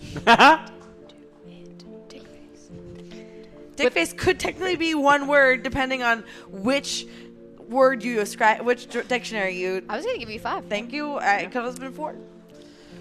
Hannah, We didn't do it, dickface. Thank you. he says this once sweet, hopeful moment is then turned into... That's my selfish moment. That's yeah, your selfishness. That's what I thought. As you magically carve in this note, you don't see that as you are furiously like kind of magically carving it, like magically writing on this parchment, you see on Sawyer's arm that like not the message is being written on his arm, but there are these angry little tick marks that then just kind of these angry little scratches that kind of magically appear on his skin. Almost I as if see you're- that? No, you don't. Almost as if your magic knew, because you're not using a wand, you're kind of letting it come from within you. So it's very uncontrolled as your magic sensed from your selfishness and your anger and your hurt that this is the person you were upset with. And after I do it, and I, put put the flour in the paper so it's like not going to blow away or anything, I start to feel like a little nauseous, but I'm like, I still feel pretty vindicated. As we're staring at Hannah doing this, I just want to whisper to Braga, like, not now, but soon. We need to talk to Hannah because this is dysfunctional. I don't know if I can judge anyone else for having anger issues right now. Just not now, but soon. Okay. Let's go. Stop messing around with Sawyer. I'll mess around with you, and I start tickling. Not the time, not the time. Our 5 Rat Queens begin to make their way towards Violet Blackforge's family's summer home. It takes them about a day and a half as they trek and leave Palisades under the cover of night, now being wanted in the city where they once felt so beloved and had protected before. This summer cottage is beautiful and handmade out of stone and wood and sits at the basin of the mountains to the north of Palisades, and it's kind of at a few feet down the way, down some stone steps, lies a beautiful, pristine, and placid lake. This is an ideal place. As you see around the basin of this lake, there are a few more homes like this, some permanent residences of individuals who have taken up living in this pastoral life here at the basin of this mountain. Some of them, summer family homes like the one that you had and that you remembered going to growing up as a child. The 5 of you reach the front door. The hide key's somewhere. It's been a while. Hold on. But while she's doing that, I'd like to magically unenchant the door or magically open it. Hannah, you feel inspired because there's no one that knows locks better than Betty. and you feel inspired to work together with Betty. A lockpicking combo move. Unlocking this door. Because knowing Violet's father, one of the most renowned dwarves, this door is probably locked pretty well. One key maybe help a little bit, but there might be multiple keys that are needed, multiple traps that are perhaps caused by this door. Hey, Smidgen. What? Let's open this door. Okay. No, all my thieves tools got effed up last time I tried to use them. I don't have them anymore. Yeah, but I can use my mind, and you can use your teeny weeny little fingers. Oh, you mean like you can use mage hand? Cool. Okay, make I can't use mage hand. I'm not. well, just make some shapes for me and stick them in a hole. You should be good at that, right? You want me to try on you first? Ugh. Figure joke. I described to her some ways that keys may be made by observing And I start like forming energy tools for her to like that. stick it in, turn it, pull it out, Woo! stick it back in, turn it around, take it back out, make a different shape, put it back in, bring it out. You found the key. Well, while they're earlier. doing this, I'm digging because it's buried. We cut to like the leftmost flower garden, and we see that Violet is waist deep in just her own hole. It's almost here, guys. All right. I got it. At this point, she's just enjoying herself. Dee's Loser. like, should I don't. Dee, just read a book. Yeah. Okay. Last She one. takes your advice. She just shrugs as she sits on the bench kind of outside of the house as she opens up one of the tomes and, enjoying the afternoon air, begins to read. I found a box and it just says number 1 on it. Okay. All right, guys, I'm coming. And as she comes up, the door opens. Cool place. Walk in. As you open the door, the scent of pine and like stone immediately hits your noses and senses. From the instant you scan the home, it is like a piece of handmade perfection. There's these immediate pine stairs that lead up to the second floor, and they have ornately carved banisters that you see that are decorated similarly into the way that Violet carved the poles of the stands at the Summer Solstice Festival. I see where you get it, dwarf. I don't know what you're thinking. Lame. This place is lame, and I get it. No. To no. Just Yeah, I am thinking that. It's Oh, great. okay. It's I so wasn't. big. To the right, you see this very large room with a huge stone hearth and several large kind of green plush chairs surround the hearth in a circular fashion. Directly connected to this space is a beautiful, beautiful stone kitchen, just as pristine as the day it was forged. The wooden cabinets decorating the kitchen shine with this immaculate, lovely luster, almost as if they have never been used. And a small wooden door connects the kitchen to the lower level of the house. Wow, I knew you were rich, Violet, but I didn't realize you were this rich. all right. I know that this isn't our first choice. We'd probably rather not be here, but this is where we are, so we'll just have to choose to make the best of it. Violet, Why did don't- you have any of your spare gold dildos here? Okay. All right. Did All you right. buy any more armor from that guy that came by? Yeah, Like, the your- banana. Yeah. The armor. Well, I know he was saving that strategic for you. Field supplies. Did you ever get those handcuffs off? Yeah. She got something off of it. Woo! As D kind of comes We in, kind of like high five. D not noticing any of this, just her face buried in one of the books, kind of just walks past, like kind of pushes through all of you so gently as her body just magically finds one of the green chairs as she sits in it and lays down and then just continues to read. So cute. Ugh, is there any food in this place? Of course there's food. I sit down on Dee's lap. Just keep reading. I just want you're comfy. All right. I'll start to cook us something while we're figuring out what we're doing. Pie, want pie. Gosh, just so much ale. God, I bet there's not one bottle of wine or one bottle of beer in this whole place. It's going to be just a lot of ale, okay? Yay! Oh, gosh. Oh no, what are we gonna do with all that ale? Gotta drink it. Not gonna drink it if we were a hipster dwarf. Violet, as you stand within this home, looking around, you see your eyes immediately find themselves staring at the painted family portrait that hangs above the hearth. In it, you see the stoic face of your father, the warm smile of your mother, the confident and cocky grin of your twin brother, Barry. And then you look at yourself. You find yourself looking at a version of you that is smiling, but not with her eyes. Behind those eyes, you recall the frustrated Violet, the unhappy Violet, the Violet who always did what she was told, the Violet that did what was best for her family, the Violet that followed society's rules for what a dwarf should be, the old Violet.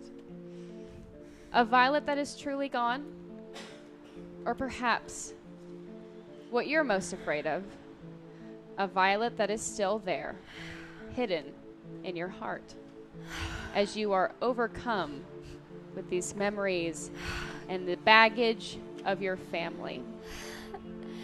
This is ridiculous. Stupid photo. It's just staged, you know? Every bit of this, right? It's like what it's supposed to be. I can't look at it. I can't look at it anymore. This has to go. Violet, you grab the portrait and you want to rip it off the chimney?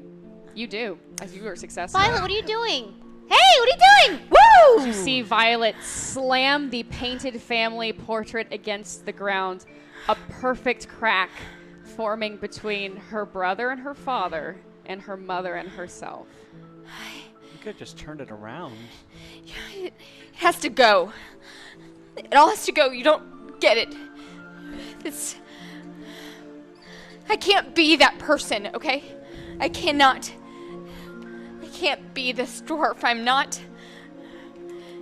Nobody's perfect. Nobody can make themselves be perfect. It's not fair to anybody. It's not a truth. It's not your true self. You understand that, right? You understand that? We like you the way you are. You don't have to be anything more or less than what you want to be. If there's one thing I understand, it's not wanting to be the thing that your family wants you to be. I know. You shouldn't hate your past self either, because you were just growing up and learning who you wanted to be. You're always you. And it's okay if you feel like shit right now, because sometimes you can't solve everything. True. We're here for you, bud. Can we burn this while we Oh.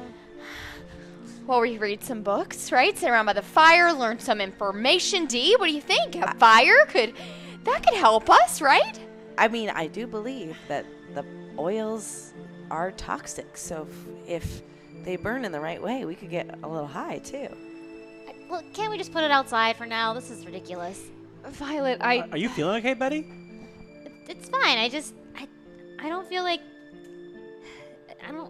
This is her really nice family portrait of her That's Rick now. her nice family. We should just put it outside. We can deal with it in the morning. I don't think we should destroy it. Are we gonna group vote on that? No, we're not. I feel so Here. embarrassed. I'm gonna go outside. You said earlier that there was like a shed where there was wood. Yeah, there's a woodshed. Yeah, I can. Here, I'll just go bring in some firewood. We'll start a regular fire. We don't have to burn this yet. Maybe we can burn it later if we want to have a proper send off. Just let's think about it a little more. A family ceremonial burn off, like Okay, burning now that you off say it the like that, dead, I'm not liking the kind of religious somewhat implications for all of of what us. you're saying. For all of us, we could burn off past regrets. I mean, there's ale here. How about that? I'll Just go drink. look at the larder and see if there's any food that I can make a meal over the hearth with, and we can just kind of eat something. We need to eat something, and not just like things we shoot on the road. We need like an actual meal. Pie. Violet, I don't know if there's pie. I go help Braga to cook. As Braga, you and Hannah begin to cook, Dee makes her way to the woodshed. Violet, knowing this house incredibly well from your childhood, you start to hear something upstairs. You are familiar with the creaks and the clamors of the creaking wood of a house, especially in the summer as it expands and in the cold as it recedes. But this is not one of those sounds. Someone's here. Do we hear you say that? Do we hear her say that? Oh. All right. Well, take my dagger out. This couldn't be easy, could it? It's upstairs, huh? Upstairs? Is there anyone in your family? From what you remember of the house, doesn't sound like it's upstairs. It sounds like it's coming from the attic. Mm-hmm. Could it be your brother? Could it be your mom? It is summertime. This is a summer home. Yeah. Of course. It could be my family. But let's just be prepared for if it isn't. Sure, smidgen. Did you see any telltale signs of anybody being here? I'll go check. Just as an update, Violet, you have 3 tokens. Braga, you have 4 tokens. Ooh. Hannah, you have 3 tokens. Betty, you have 2 tokens. And we have no re-rolls. Okay. Thank you, tokens. Yay. Thank you, tokens. I want to crawl around the outside of the house to try to go up to the attic and see if there's a window in the attic to see if there's anything up there. Roll me 2d6 plus skill. The old patented Betty looks in a window trick. Uh-oh. She finds a pie. Depends on how well she rolls. It's a 4. No, that's a 5. You do have 2 tokens. So you can make it not a fail. Sure. I make it at least At least a 6? 6, yeah. Or a 7. Or has to be a 7. 7, yes.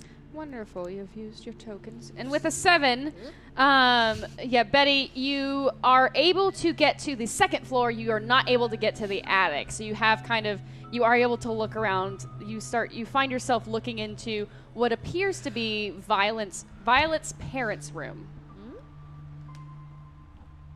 Do I see anything? Everything looks incredibly pristine. It doesn't look like it's been touched. Whatever is possibly up there did not go through this room. I want to jimmy open the window and go inside to make my way towards the attic by myself. Roll me 2d6 plus canny.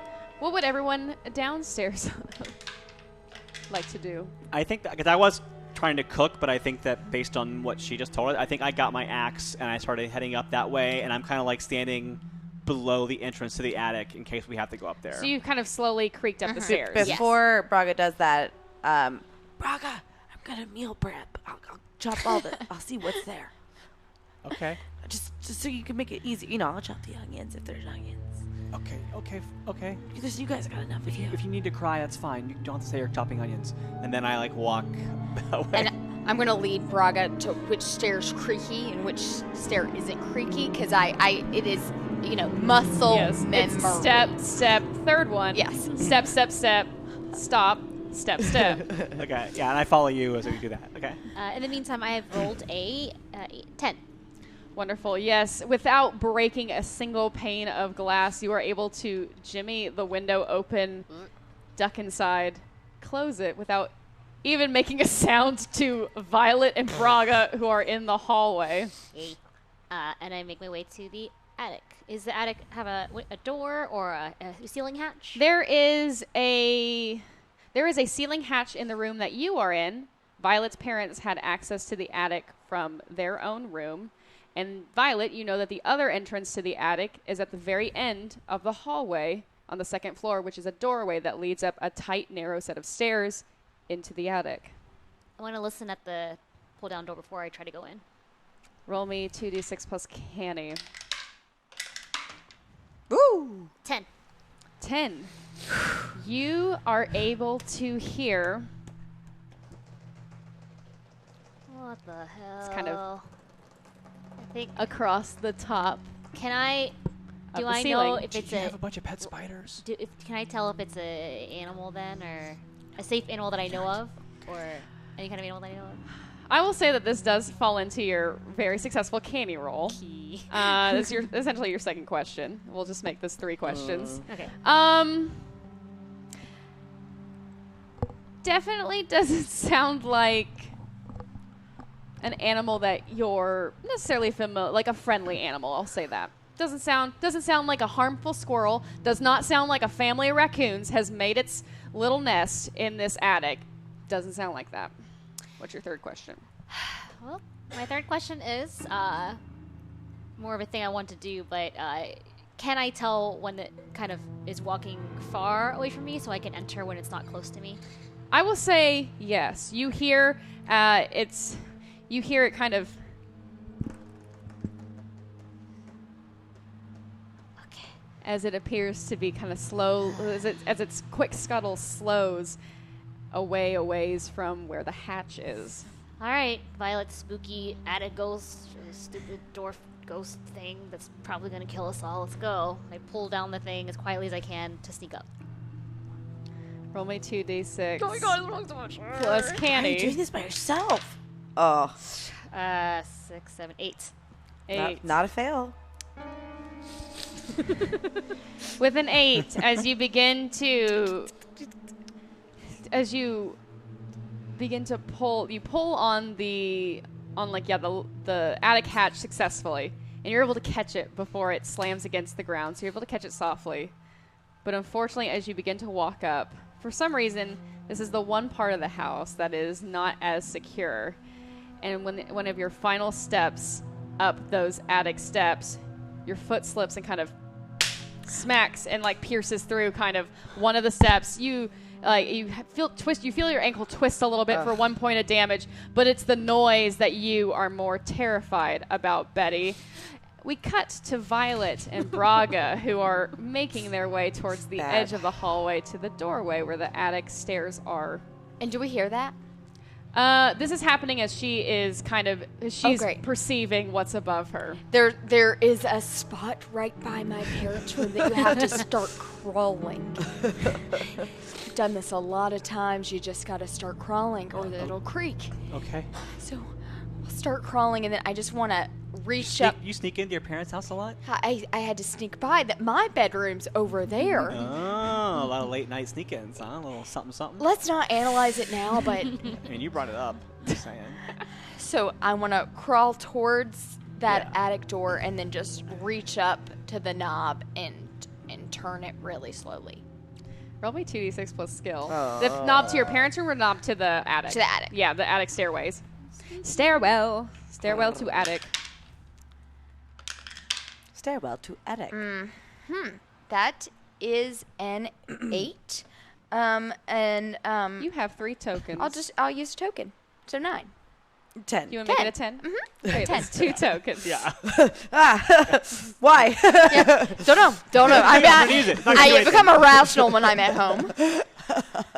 Violet, as you sneak your way, yes, you are able to. You see the one you have memorized from childhood, this one plank that has this one kind of knot in it, as you remember it being that one creaky ding-dong plank.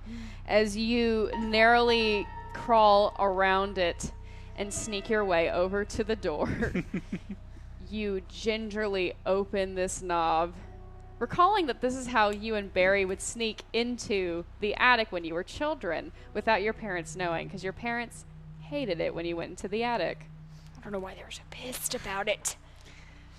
Braga, you have been watching all of this. Yeah. You just watched her successfully just maneuver across this But hallway. I'm a big orc. I'm not a little dwarf, so I'm going to try my best. So what should I roll to try to mimic what she's doing? Because I'm picturing myself like... I would say skill. You're Okay. a big orc, not a weird orc. No, I'm not a little orc. I'm a big orc. You're a big I'm a orc. big orc. I do good big orc things. Okay, 3. Okay, so that's a 5 plus skill, you said? So that's going to be a 6. I will use one of my tokens to make it a mixed success. Since I Jeez. finally Great. roll... I have all my tokens, because I've only rolled once this entire game until now. Oh my goodness. Yeah, the only That's roll... right, because you've done combos. The only How roll many that I tokens do you did have? was the way early in the game. I can't remember what I did. The now. disguise. Yeah, that's the only How roll. many- My disguise. Well, because and then you were knocked Because I out comboed, as well. I got sleeped, and I did the door, but I didn't roll that. I just Funny. did it. Yeah. How many tokens do you have? I Three have left. 3. You can't make it to 10 on that, can you? No. Wait, can I? No, because I went to 6, 7. So you have 3 left? 7, 8, 9, 10. 8, 9. No, I would no if I. Oh. The 7's one I already spent, so I Got have, it. Yeah. So Okay, fine. plus I kind of like mixed. I think it's more fun story. I don't disagree. So Braga, you try your darndest to mimic the specific maneuvers that Violet demonstrated while crossing this this hallway. While you are able to dodge the really specific floorboard that was right in front of her parents, Violet forgot to mention, because in the moment, she recalled it when she was crossing herself, the one plank that's near Barry's room, the room closest to the attic. As you just gingerly thinking in all confidence in the world that you've got this is it, your right foot hits this one plank, and you just hear this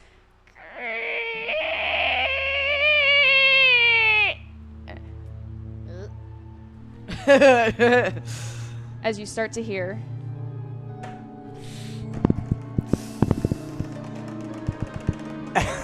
start to happen, like at a furious, you start to hear this furious kind of scattering above you, which is the same scattering that Betty heard scatter away from her. And in the moment, Yeah, sorry. I need to get situated right now. Can I get situated? Oh, do I have time? am I still down the health from earlier when I hurt my foot, or did I heal that while we were traveling? you're still down to health. Okay. Good Do I have to know. time? Get situated? You can get situated. Roll me 2d6 plus canny. Rip. We got any rerolls? We have no rerolls. You have one token. It's not gonna. Nope. That's So- snake eyes. It's a lot of tokens to get to 7.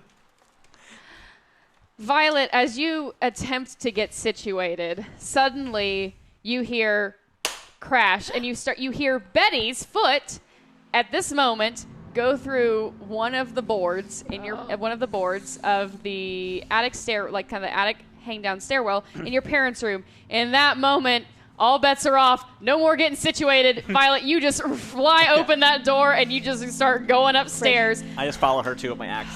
Hannah, I guess they know we're here now. Hannah, what are you doing? I'm, what did I find in the kitchen? You recall on the way there, Violet talked a lot about, there's this basement where, there's Dad's armory. Dad he brought his work to the vacation home. Mom didn't want it, but we have the armory downstairs. And you know that attached to the armory is the storage room where they have a bunch of food stored.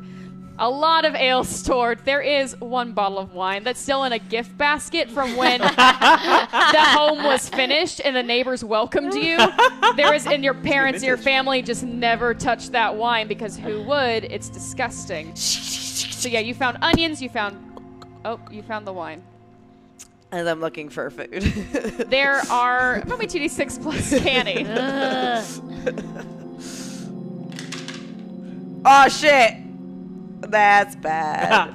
You have 3 tokens. 5, 6, 7. So I'm going to use 2 of those. Use 2 tokens For Wait, why would you? wine, right? for mixed success in defining ingredients. Oh, okay. But if you have a 7 to use 2, you're still at just 9, right?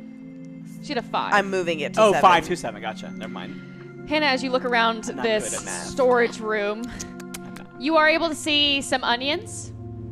You are able to see Cry my ass. some potatoes. Ooh. All right, I'm already seeing some potential here. You see some dried meats, Ooh. dried salted meats. And then you see a bag of apples that looks good to you. Do I take them? Yes. Uh-oh.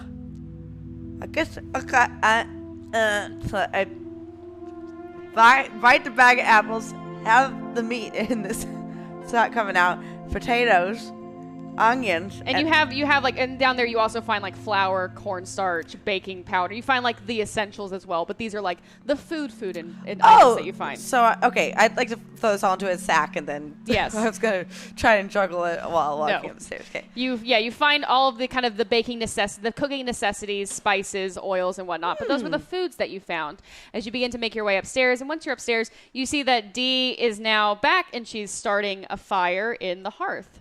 By the way, there's something upstairs. What? I don't know. I'm just gonna make us a stew.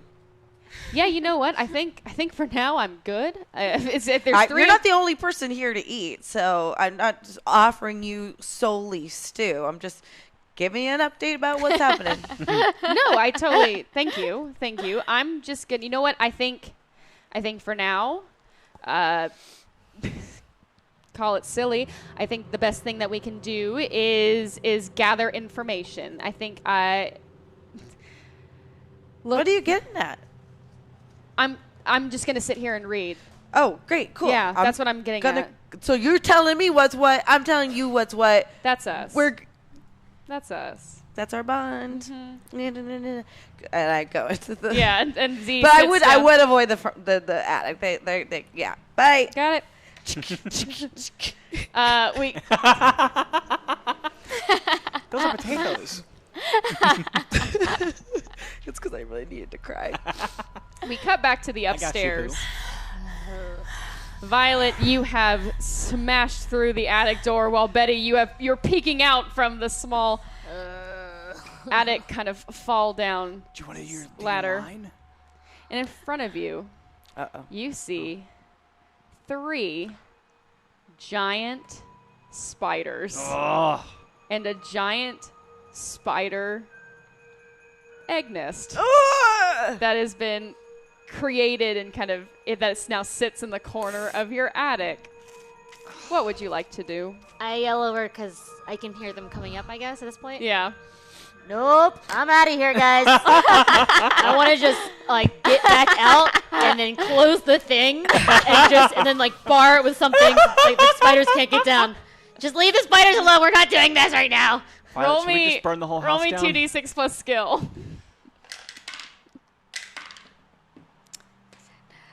6. With a 6, Betty, as you try to like close the door, you instead close it before you, in just such a haste of trying to get out of there, you close it before you exit it. So you end up pulling it so hard, just as a instinct guttural reaction. You just pull it up and you end up jamming it into place. So now you're stuck up here in the attic. Never mind, I'm stuck. I'm an idiot. I hate this so much. Not spider.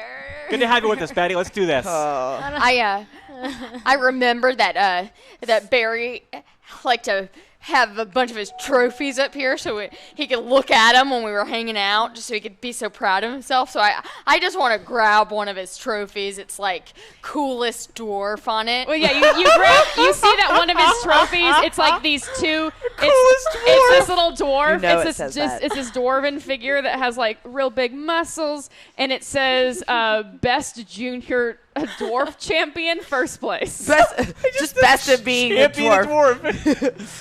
And Look at that dwarf. He's so good at dwarfing. He got an award. And I might be more pissed when I see it, and then I just want to chuck it at one of the spiders. Roll me 2. Do you want to chuck it? You want to throw it, or you want to stab it? Oh, I want to throw it. Or roll me 2d6 plus skill.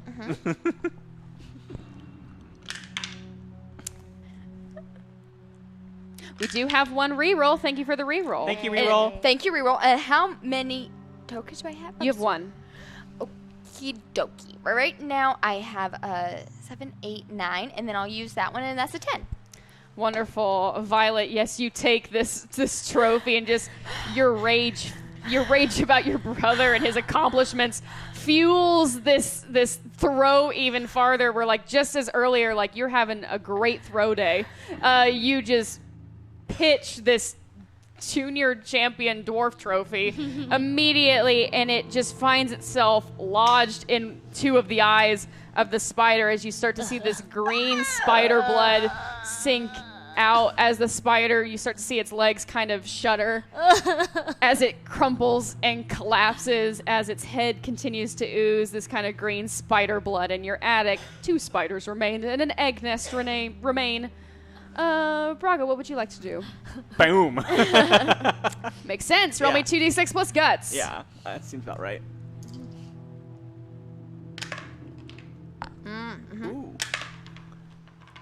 Okay, so that is going to be, right now it's a 7 plus 2 makes that a 9. I'm going to go ahead and spend one more of those tokens, make that a 10. Yay. Wonderful. You have 2 tokens remaining. Yeah, thank you, tokens. How close are we to our goal?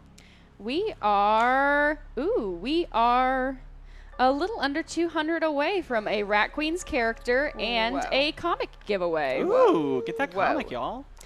So Braga, as you just, and you just come down, the spider starting to scuttle its way towards you, its big hairy legs just like clamoring against the attic. Its like mandibles and its eyes. Yeah, you see that, man, Braga nailed it pretty well. Let's do it again. As you bring your hammer down, you bring your axe down, and you slice this spider's brain, just like you slice the spider in half as you see like its 2 heads just kind of split off as like this green spider blood goo kind of tracks beneath them before it like falls to the ground. The last spider has now kind of slowly started to retreat and is now sitting kind of up on the spider egg nest. Betty, what do you want to do? I hate this. This is the worst. I hate this so much. I try to go to the other door and leave. Roll me 2d6 plus canny. This is the worst thing that's ever happened to me. I hate it so much. This house is stupid. 6, 7, 8. That's a 9. How much of this is you, and how much of this is Betty? Okay, good. Just wanted to Unimportant. Betty, as you are able to, you're able to reach the door, but you do see that next to the door is like a little bitty spider egg nest. Like the big one was back there, but there's just like this little one in the corner by the door, and the door is a little jammed. So you're gonna have to stay there a little bit while longer, pulling on this door to kind of, because as soon as Violet and Braga got up there, it kind of slams back. These doors stick. It's an old kind of unused house, so you're gonna have to jimmy that door a little bit more next to that spider egg nest. I throw up on the egg stacks. I'm just like, bleh, this is so gross. Bleh, I hate it. Bleh. As you throw up on the egg nest, like one little spider comes out. It makes you throw up more. No. Oh god, this is terrible. I hate it. This is the You worst. are literally asking this. Roll me 2d6 plus skill. Bleh. 6, 7, 8, 9, 8. An 8. You vomit kind of directly on the spider, so it's kind of still walking around, but it's having a hard time. Guys, I said I told you I'm not doing this. I'm not doing this, and I'm just trying to get the door open. Violet, what would you like to do? I need to find something else to throw. Something else to throw. Yeah. You look around, you see there's like a few of Barry's like silver medals in a box. You also see a dwarven female dress stand that houses like the very feminine armor that your father was making for you to model off at the next at the young dwarven ladies convention. I pick that up immediately. Roll my 2d6 plus guts. It's a whole mannequin armor. Yeah, she's very strong though. Ooh. What'd you say? Plus guts? Plus guts. You do have 1 token. That's a 9 and then a 10. A 10 with a token. Wonderful. You know Token how 10. No more tokens. With that, just once again the rage of these memories that just lie in the attic around you, just if anything, do not deter you, but just fuel you in this fight even more.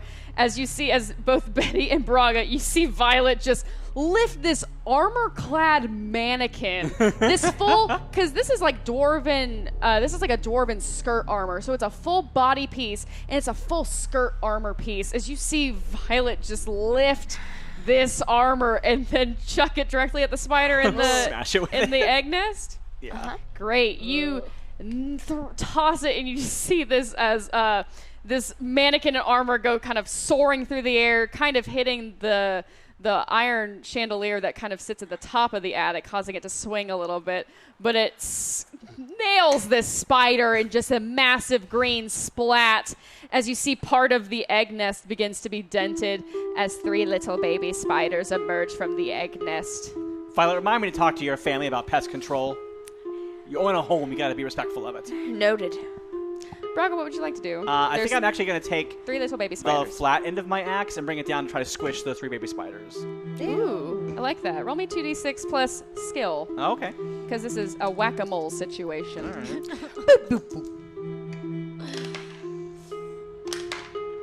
Okay, that is 7 plus 1. That's gonna make it an 8. An 8. You do have 2 tokens. Guess what you're gonna do? You could make it a Make 10. it a 10. Yeah, why not? I haven't rolled Why yet. not? Wonderful. Oops. Wonderful. So with a 10, yes, you methodically just boop, boop, boop, just nail each of these spiders. Betty, as you stand there, suddenly you begin to feel, oh no, overwhelmed. Just, well, as you start to see this little baby spider struggling, it's struggling. It's about the size of an orange. This little baby spider, you almost think you hear it crying as it struggles underneath your vomit. And you start to feel, and this spider taps into your naivete. You start to, well, maybe not all spiders. Maybe not all spiders are bad. Oh, I hate you so much. You're very small and unprotected. Oh God, I hate that so much. I take out I take out a dagger and I try to like scoop the little baby spider up onto it, and then I want to look for a window or something in the in the attic so I can toss it outside. Roll me 2d6 plus canny. Don't want to touch it. Don't want to kill it. That's 11, 12, 13. You are able to, yes, gingerly walk this spider over to a window. You're able to gently prick the window open. As the spider begins to leave, it then begins to crawl up your hand a little bit. Oh! You do that? I try to like fling it out the window, like, "Go, be free!" Roll me 2d6 plus guts. Itsy bitsy smidgen, flick the spider out. Mommy, it's a 5.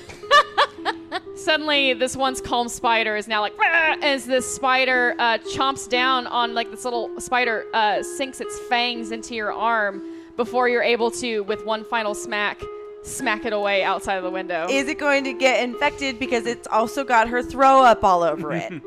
So it's like literally piercing throw up into her. Don't help her.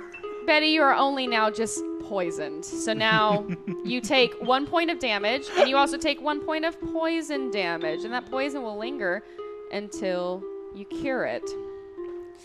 I hate spiders. I knew I did. I was feeling really bad for this little one, but it sucks. Now it's outside. Oh my God, guys, please help me get out of here. Ladies and gentlemen, we have reached 7 baggage in one night, which is very impressive. So, downstairs, Hannah, we find you cooking in the kitchen.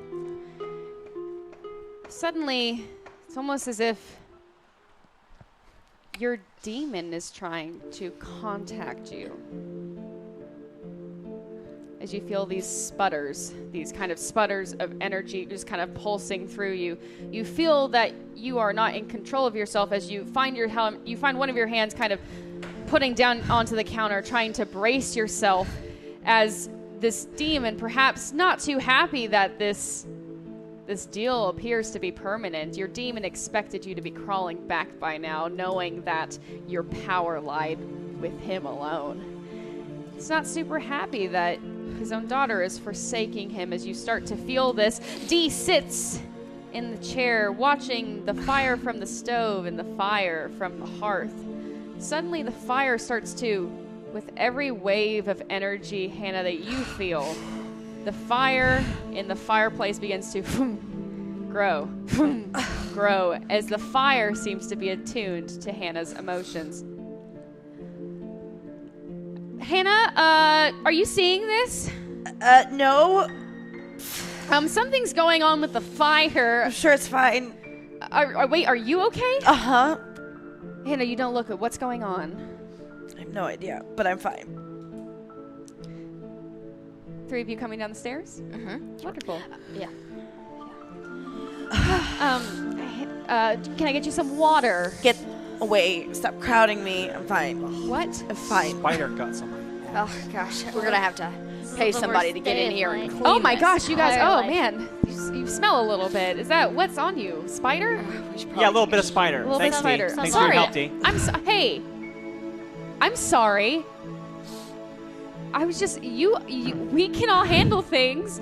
You went upstairs, and I didn't know that there was anything going on upstairs. And Hannah, as the arguing and the tension within the group begins to build, as these arguments and kind of bickering begins to build, you feel it. You can't. Yeah, the noise and the chaos of the room just erupts, and you Stop! You see the flames in the stove and the fire just shoot up for a minute, and then come down into the coals. You foolish girls. You worry about things that are useless. What? You waste your time thinking you have any power or control here. You are fools. As Hannah falls back down, she falls directly into the stove. Great. Would anyone like to grab her? I would love Yes. to grab her. Yeah. Roll me 2d6 plus skill. And I'll help Violet. You want to help her? Okay, then You you do it need to first? roll your Violet roll first. Roll your bond with Violet. Okay, so that is going to be a 7 plus 2, so that's a 9. A 9, so you get a +1 on this Okay. roll. Thank you. Thank you.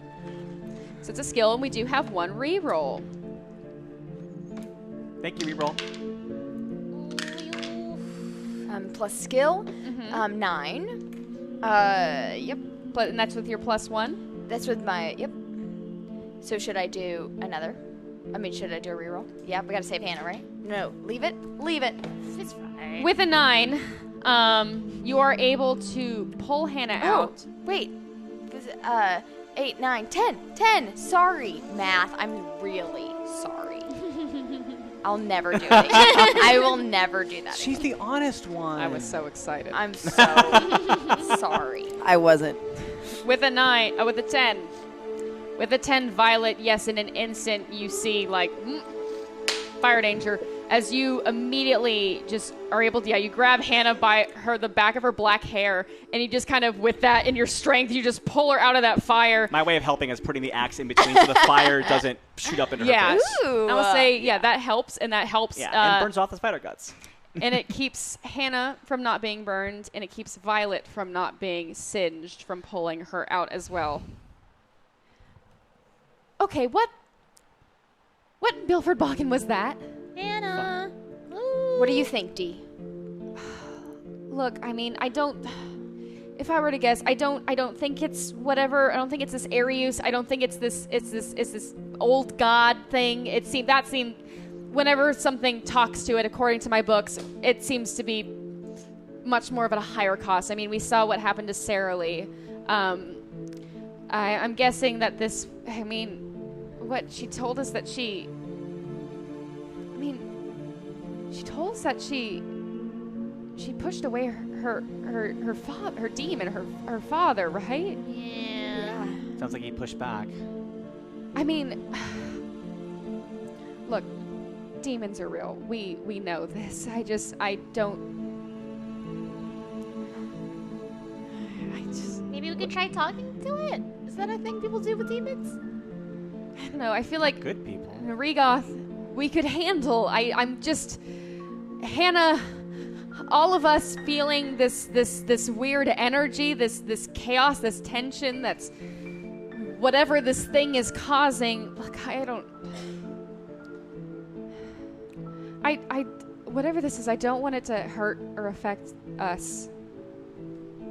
I don't know. It seems the more crazy things happen, the more we get frustrated, the more we take it out on each other. And I mean, that's what family does. I get it, but I don't know. The repercussions of this seem unimaginable. I don't know. Maybe I'm just hypothesizing. Maybe I'm just reading too much. I think you're right, Dee, no matter what. We can't keep taking things out on each other. Of course, you're right. It's not your fault there were spiders in the attic.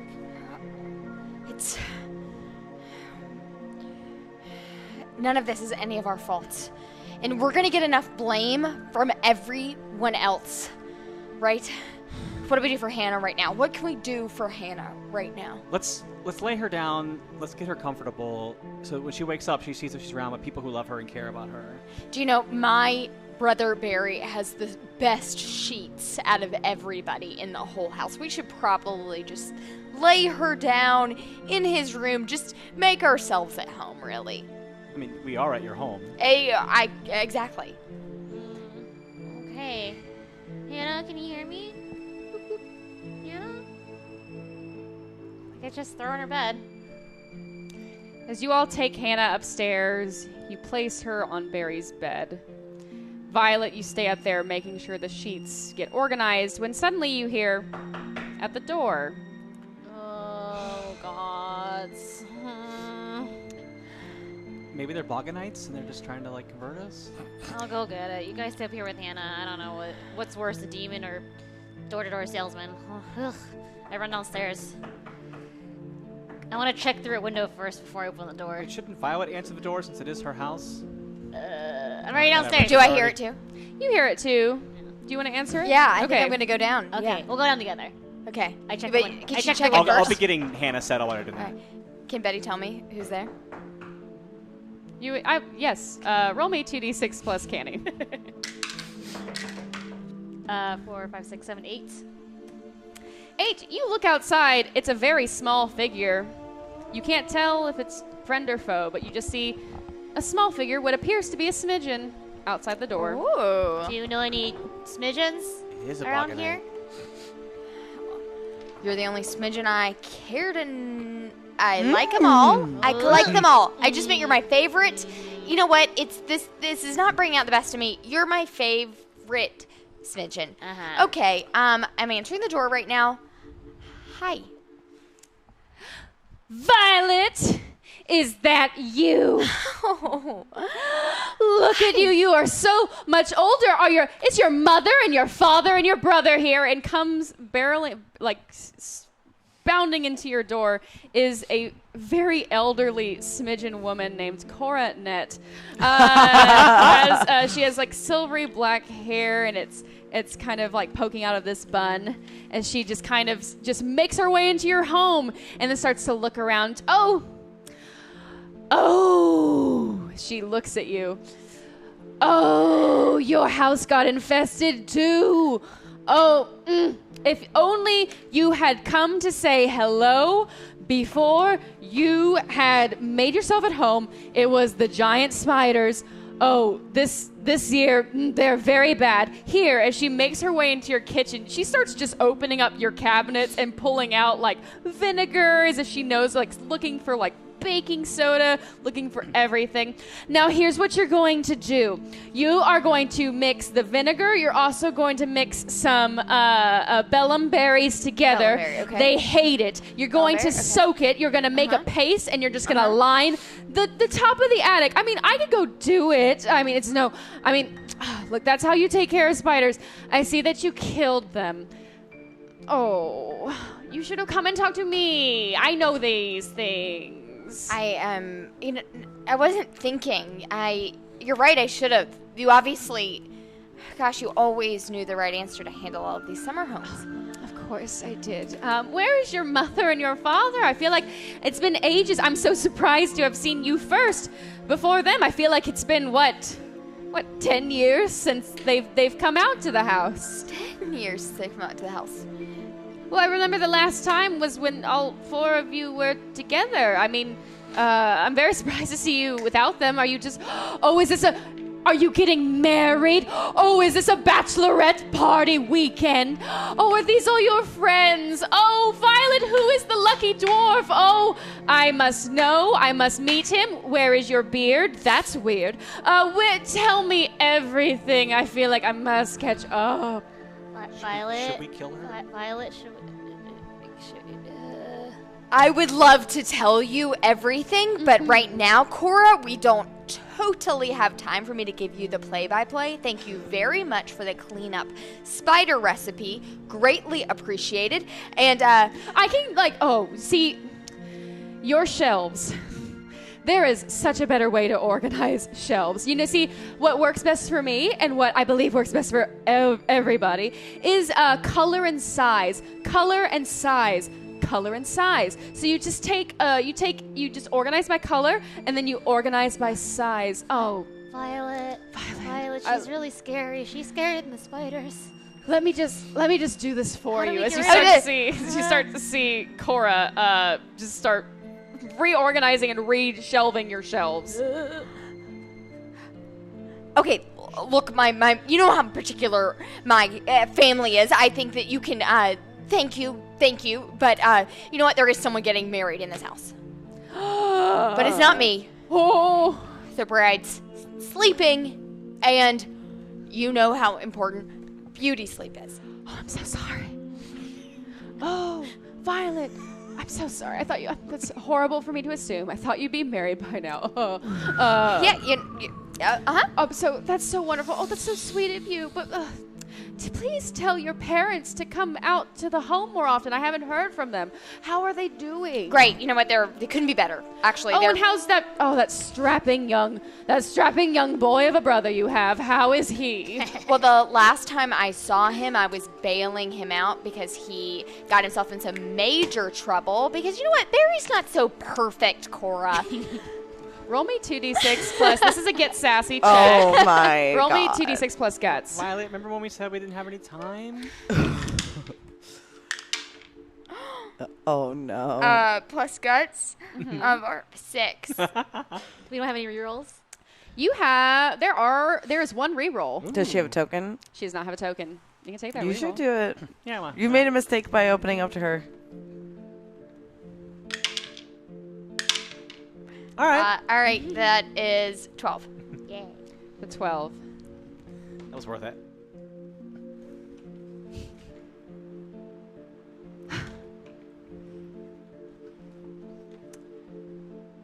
Oh, well, my apologies. Oh, it seems I have overstepped my visitation to your home, Violet. I apologize. I did not know you had grown up to become such a brash woman. Yeah, it's disappointing to a lot of people. Hey, what are you talking about, lady? She's great. Yeah, she's awesome. She's perfect, just the way she is. I just thought I would come over here and offer a neighborly hello, neighborhood update, but I see that I am not wanted here, so I'm going to head home. If you need anything, you can come to me. Do you have pie at your house? Wouldn't you like to know? As she starts to make her exit, something catches her eye. Having visited your home before, she looks up and sees that the portrait of your family is missing from the mantle. And she looks down and she sees in the corner a canvas painting turned away but snapped in half. Didn't Dee put that back there? I thought she did. No, they just put it off to the side. Got it.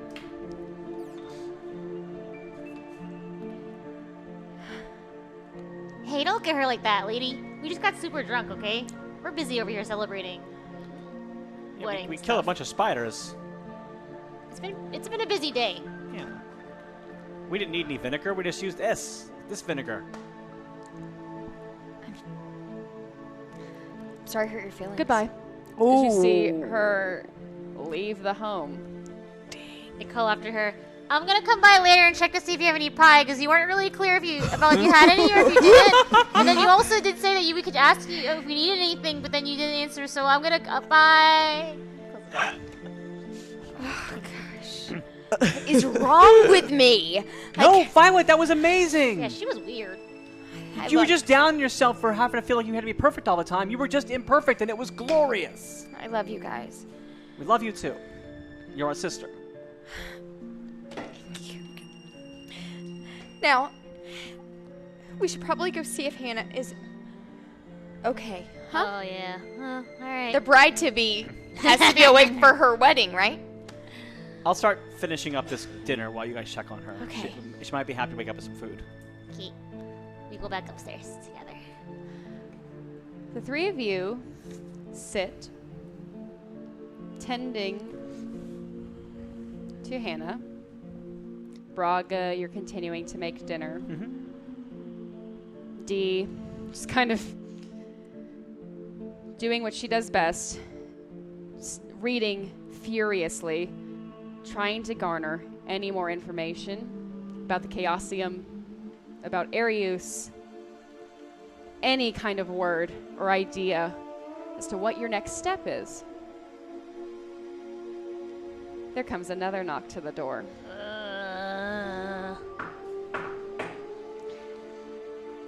Braga and Dee, you see the handle magically turn in this golden kind of shimmery glimmer of magic as the door opens. Oh no. And this flying parcel comes inside, this kind of flying paper.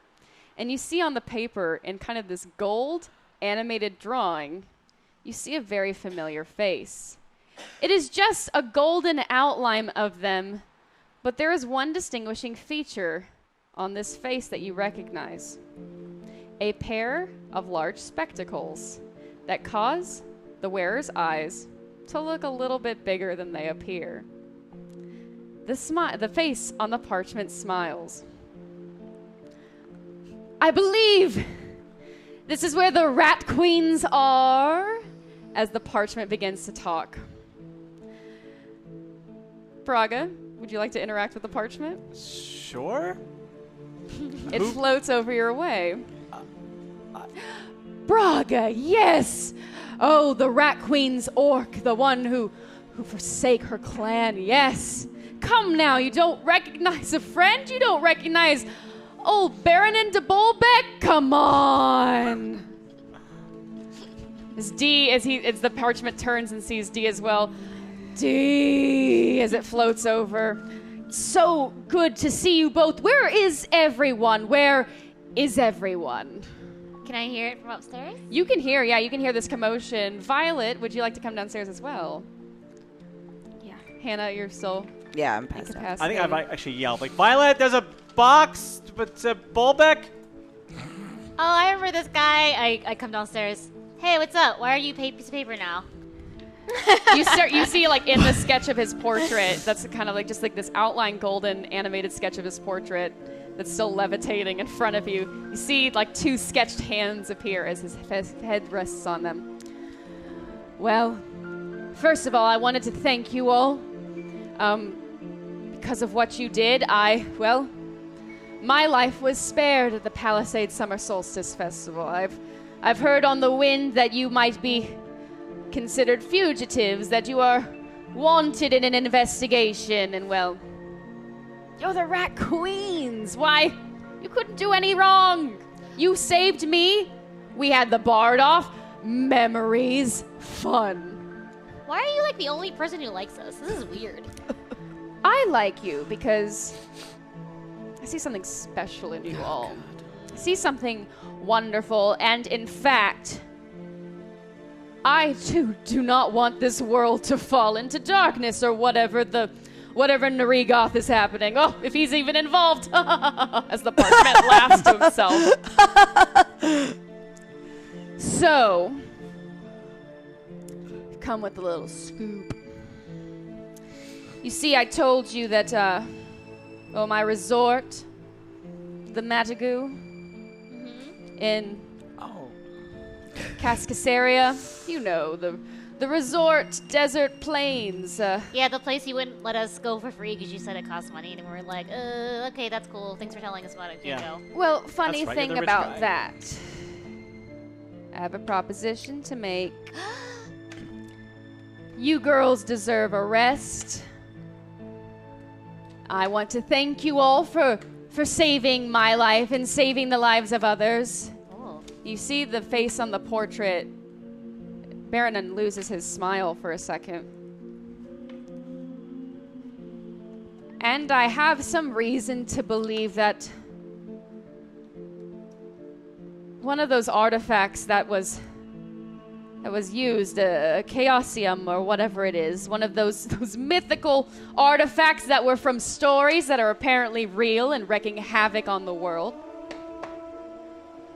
I believe that, well, one of the other owners of another resort may have it in their hands. Oh, so you want to give us a vacation, but you're actually hiring us to do it. I'm not hiring you to do anything. I'm offering you a vacation for free. Oh. I'm also just offering information. If you want to, I don't know, save the world some more, that would be nice. You seem to be the only 5 that can do it. I mean, we don't have any other information to go on besides this now. I mean, we couldn't find the boy. We basically killed one of those kids. I mean, we found the boy. It just did not end well. Maybe Oh, we there should was go. a boy? I'll hear all about it when you get here. I mean, we want to go, but we got some crazy stuff to deal with right now.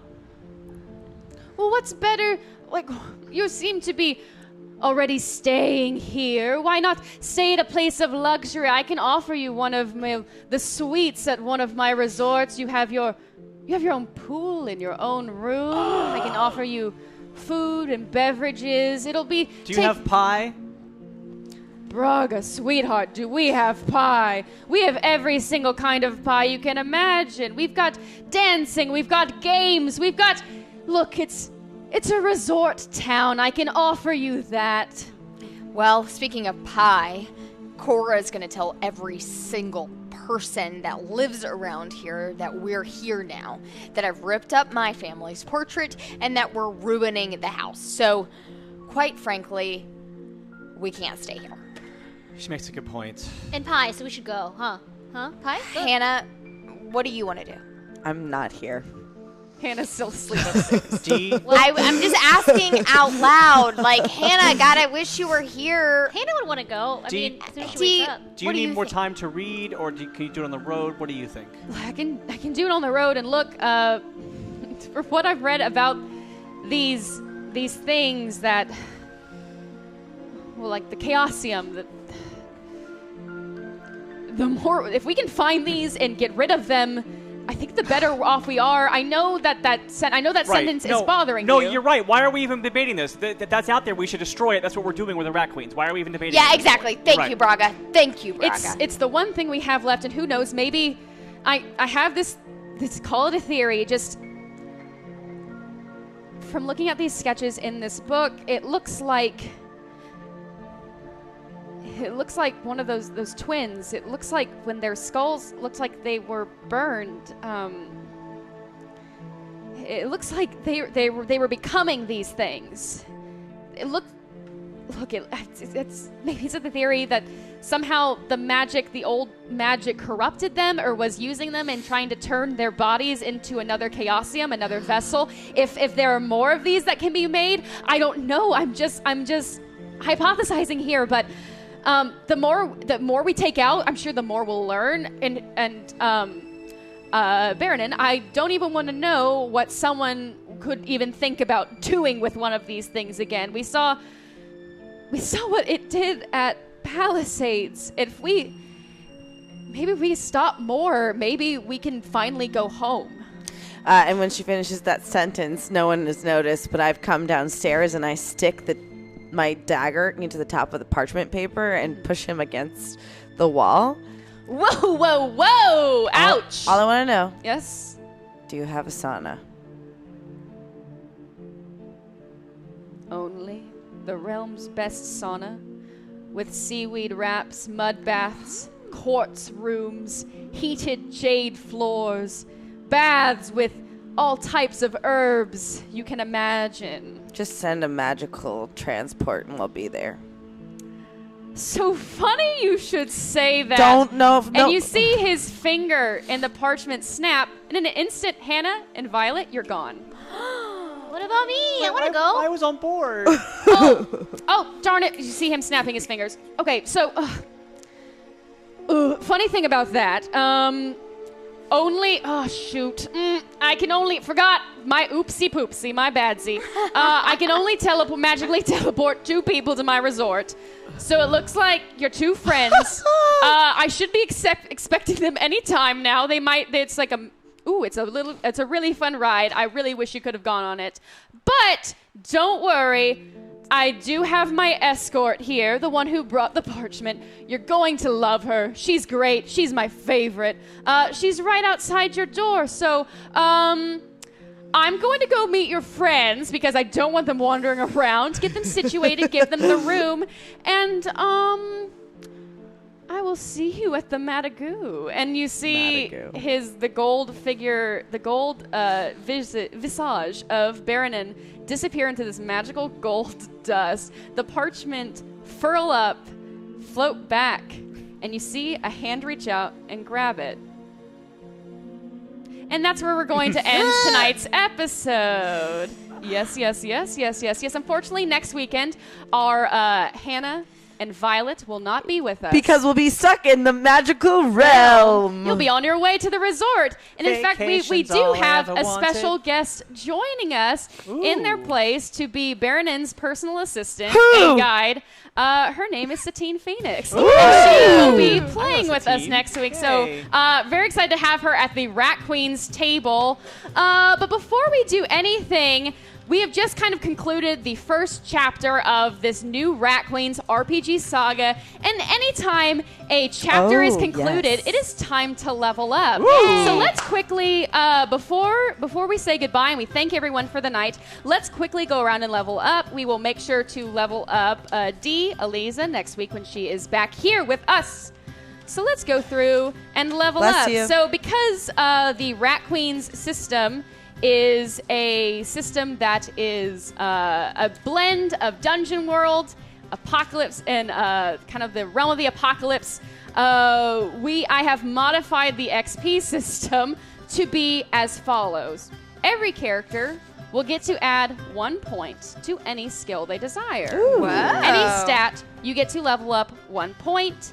And then kind of pertaining to the traditional Dungeon World rules, you get to choose an advanced move from your character's class. Ooh. So once you have an idea of that, we can go around the table. I'd love to hear which stat you are giving an addition to. An advanced move. And I'd love to hear if there's a narrative reason behind it as well, if you have one. Well, I am definitely adding a +1 to my heart. So that at the very least it's a 0 now. I know it would probably behoove me to do skill and make it +1. But I don't think I've learned quite enough yet. You learn how to love a little bit more. I'll show you how I love. Chris. I'll let you know. I did. Was that the narrative reason why you would get? Yeah, because I want to love you. Because you like us better. We're better. We've become better friends. Because I like your smell. Chris. And I think we're going to choose the enchanter. Ooh. When you have time and safety with a magic item, you may ask the Gemily what it does. The Gemily will answer truthfully. I think that will be helpful moving forward. You're going to an enchanted resort town. There's going to be a lot of enchanted things. Yeah. So I think that's right. It doesn't mean it doesn't preclude me from not doing any sort of magic in general, but I think that would be a specifically nice thing to have. Wonderful. I am going to take a +1 to my skill. So it used to be -1. Now it'll be 0. I'm pretty canny, and being canny will teach me skill just by effort of me having such a quick mind and trying to do lots of different things that I can't do very well. Totally. So now I'm at 0 on skill, and then I'm going to take Underdog as my advanced move. Ooh. When you're outnumbered, you have a +1 to something. So it says armor in here, but our system is different. So Emily and I mentioned maybe doing a +1 to my roll or a +1 to a certain skill or something like that. Yes. Dope. Well, I think we'll talk about that, and we'll definitely once Michelle and I have conferred. I almost called you Betty. Once Betty and I have conferred, we'll announce that next week. Yeah. Because this is what's fun about we were playing in this modified system that Adam helped make alongside Some other person. No, Curtis. Sorry, my bad. Sorry, it's been a long night. Creator of Drag Queens. Our brains. I'm so sorry. I thought Curtis. Hannah was I didn't being mean back that. down. That was pretty. What do you think, Hannah? Curtis and Adam helped create these specific rules, and so with them comes a little bit of kind of, okay, cool, how are we going to approach the XP leveling up system? And this is how our show is going to approach it. Yeah. Violet, what would you like to raise a stat towards? I have been experiencing a lot of heart. I feel really connected to my new family, the Rat Queens, and I think I got a +1 heart because I'm filled with it right now. Where is it right now? Or It was a 0. Oh, okay, gotcha. Yeah, gotcha. and So, Go on. gonna keep a negative at the negative? yeah, you know what? I think I have some strong faults. You know what I mean? Like narratively, and I'm gonna add scent of blood. Oh, I love how you add a plus heart, and then you're like, I'm going to go with the scent of blood for $200. I'm pretty much feeling a lot of things on a lot of different scales. So when you hack and slash an enemy, your next attack against that same foe deals a +d4 damage. Ooh, Nice. That's gnarly. That is pretty good. Yeah. So yeah, the hack and slash, of course, is our get stabby. Yeah, so get stabby. yes, Then, yeah.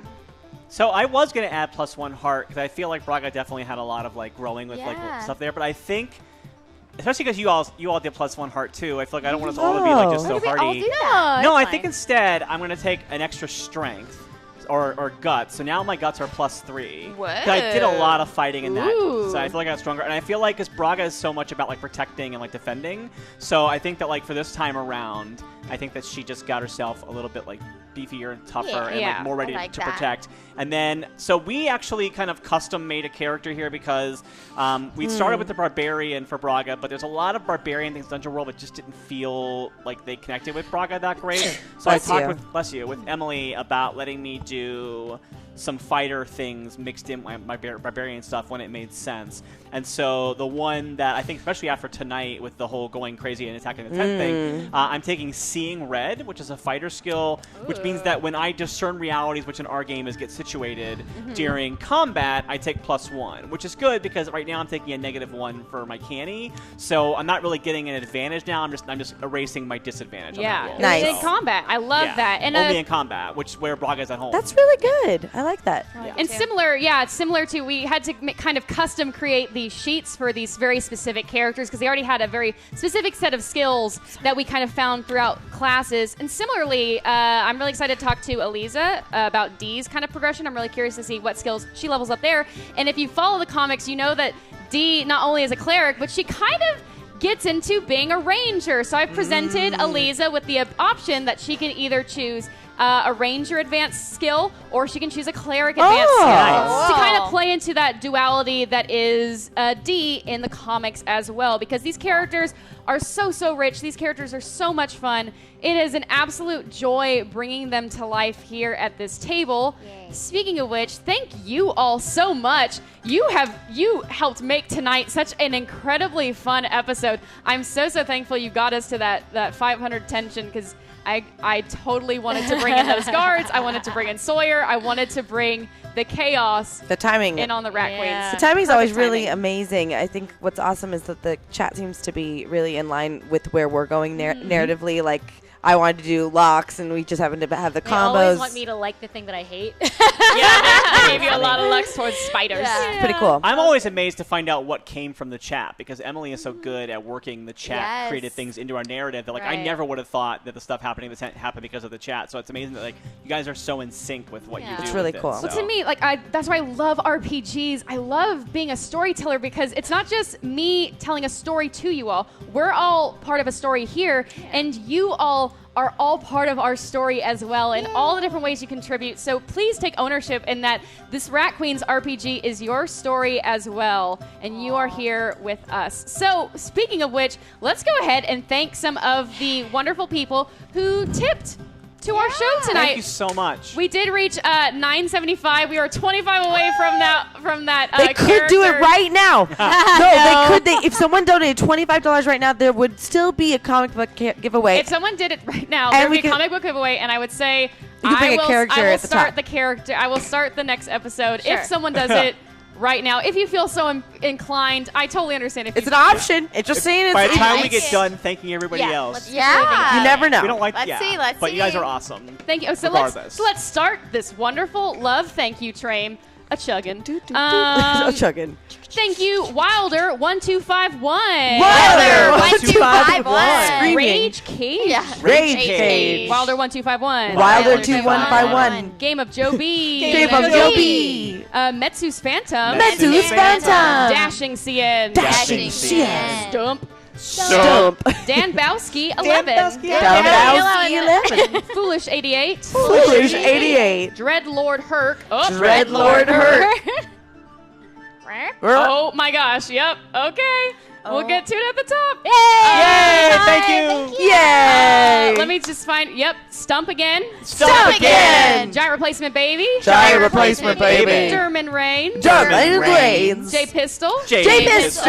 Mandrew. Mandrew. J Pistol. J Pistol. Bumblebee. Bumblebee. Uberbaldi. Uberbaldi. Doomsday Danny. Doomsday Danny. Vedmid Verdi. Vedmid Hopivore Andy. Hopivore Andy. Keen 456. Keen 456. Nejihama. Nejihama. Jabberwocky. Jabberwocky. Negihama. Negihama. J Pistol. J J Pistol. Vedmid Verdi. Vedmid Verdi. J Pistol. J Pistol. J Pistol. J Pistol.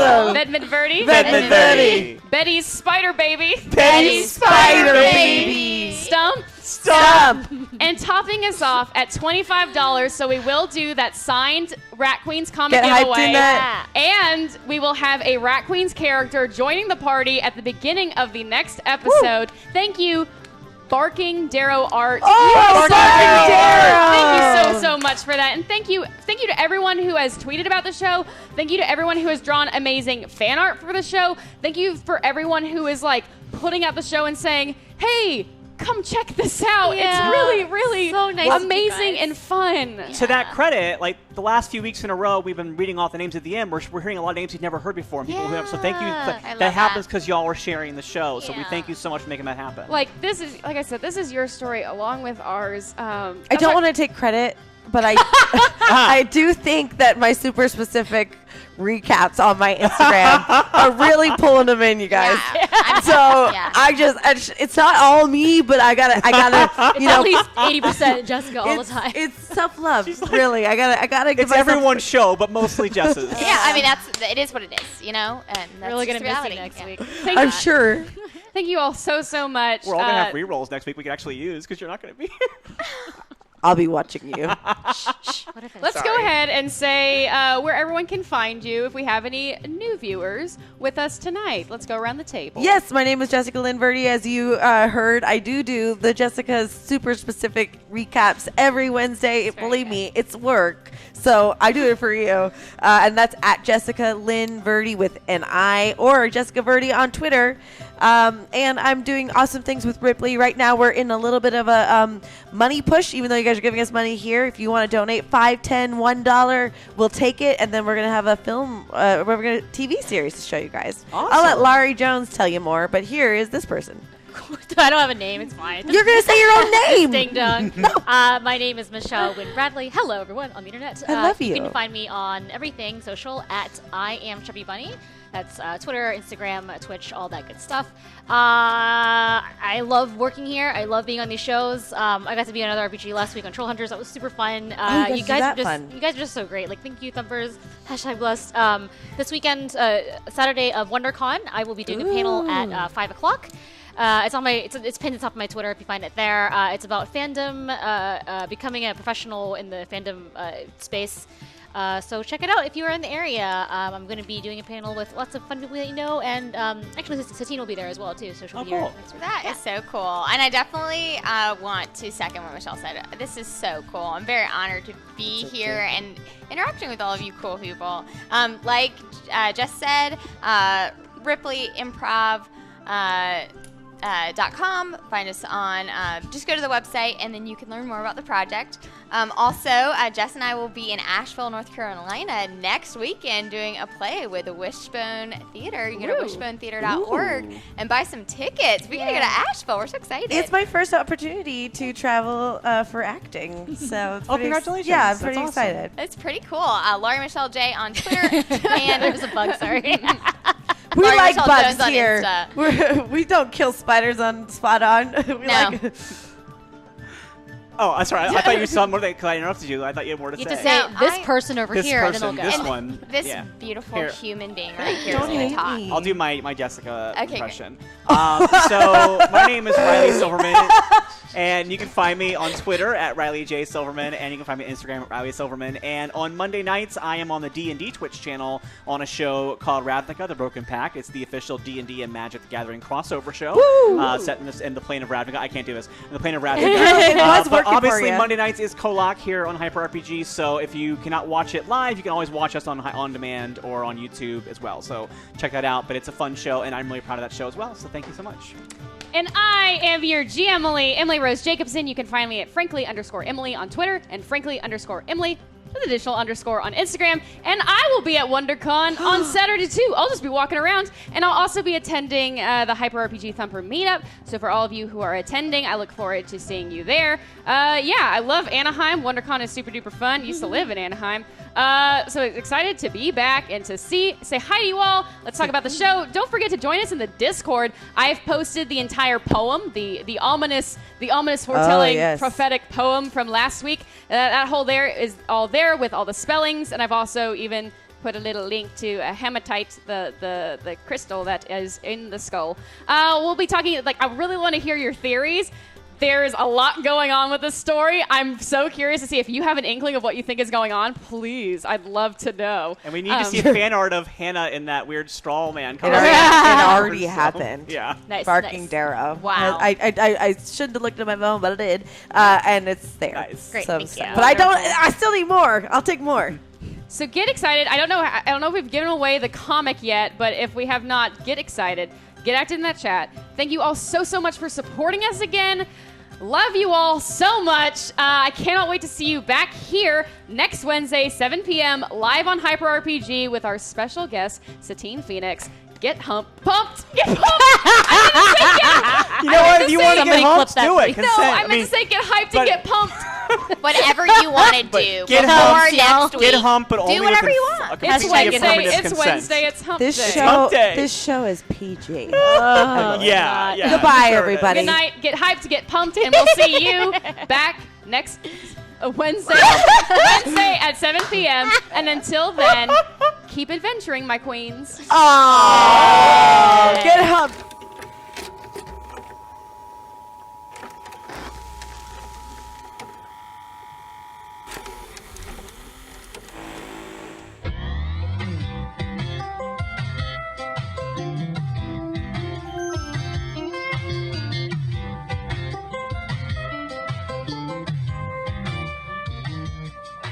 Hello, and welcome to Kolak, America's heart. Life is generally easy in Kolak. The spirit of our small town is built around enjoying life despite our technological empire. Kolak is like Paris. Art, music, and treasures of life are not just incidental. They are central to the spirit of our little town. This is a special gift for visitors and those who live in our vast green valley. Kolak's natural beauty can be thanked to the peaks that tower over us in our four corners, shielding us from the elements. Spend the day at Crater Lake, fed by the ever-flowing Riley River. America's heart. Enjoy our historic Main Street, or take a tour of our world-famous Shepherd's Winery. my favorite. Kolak prides itself in being a world leader in renewable energy and advanced medicine. All thanks to our most famous attraction, Synchroneity Tech. Many new families find their home in Kolak. Brought in to fill one of the country's most exciting genetic research facilities, many open roles. Science is at the very soul of Kolak, unlike anywhere else in the world. Gated by nature itself.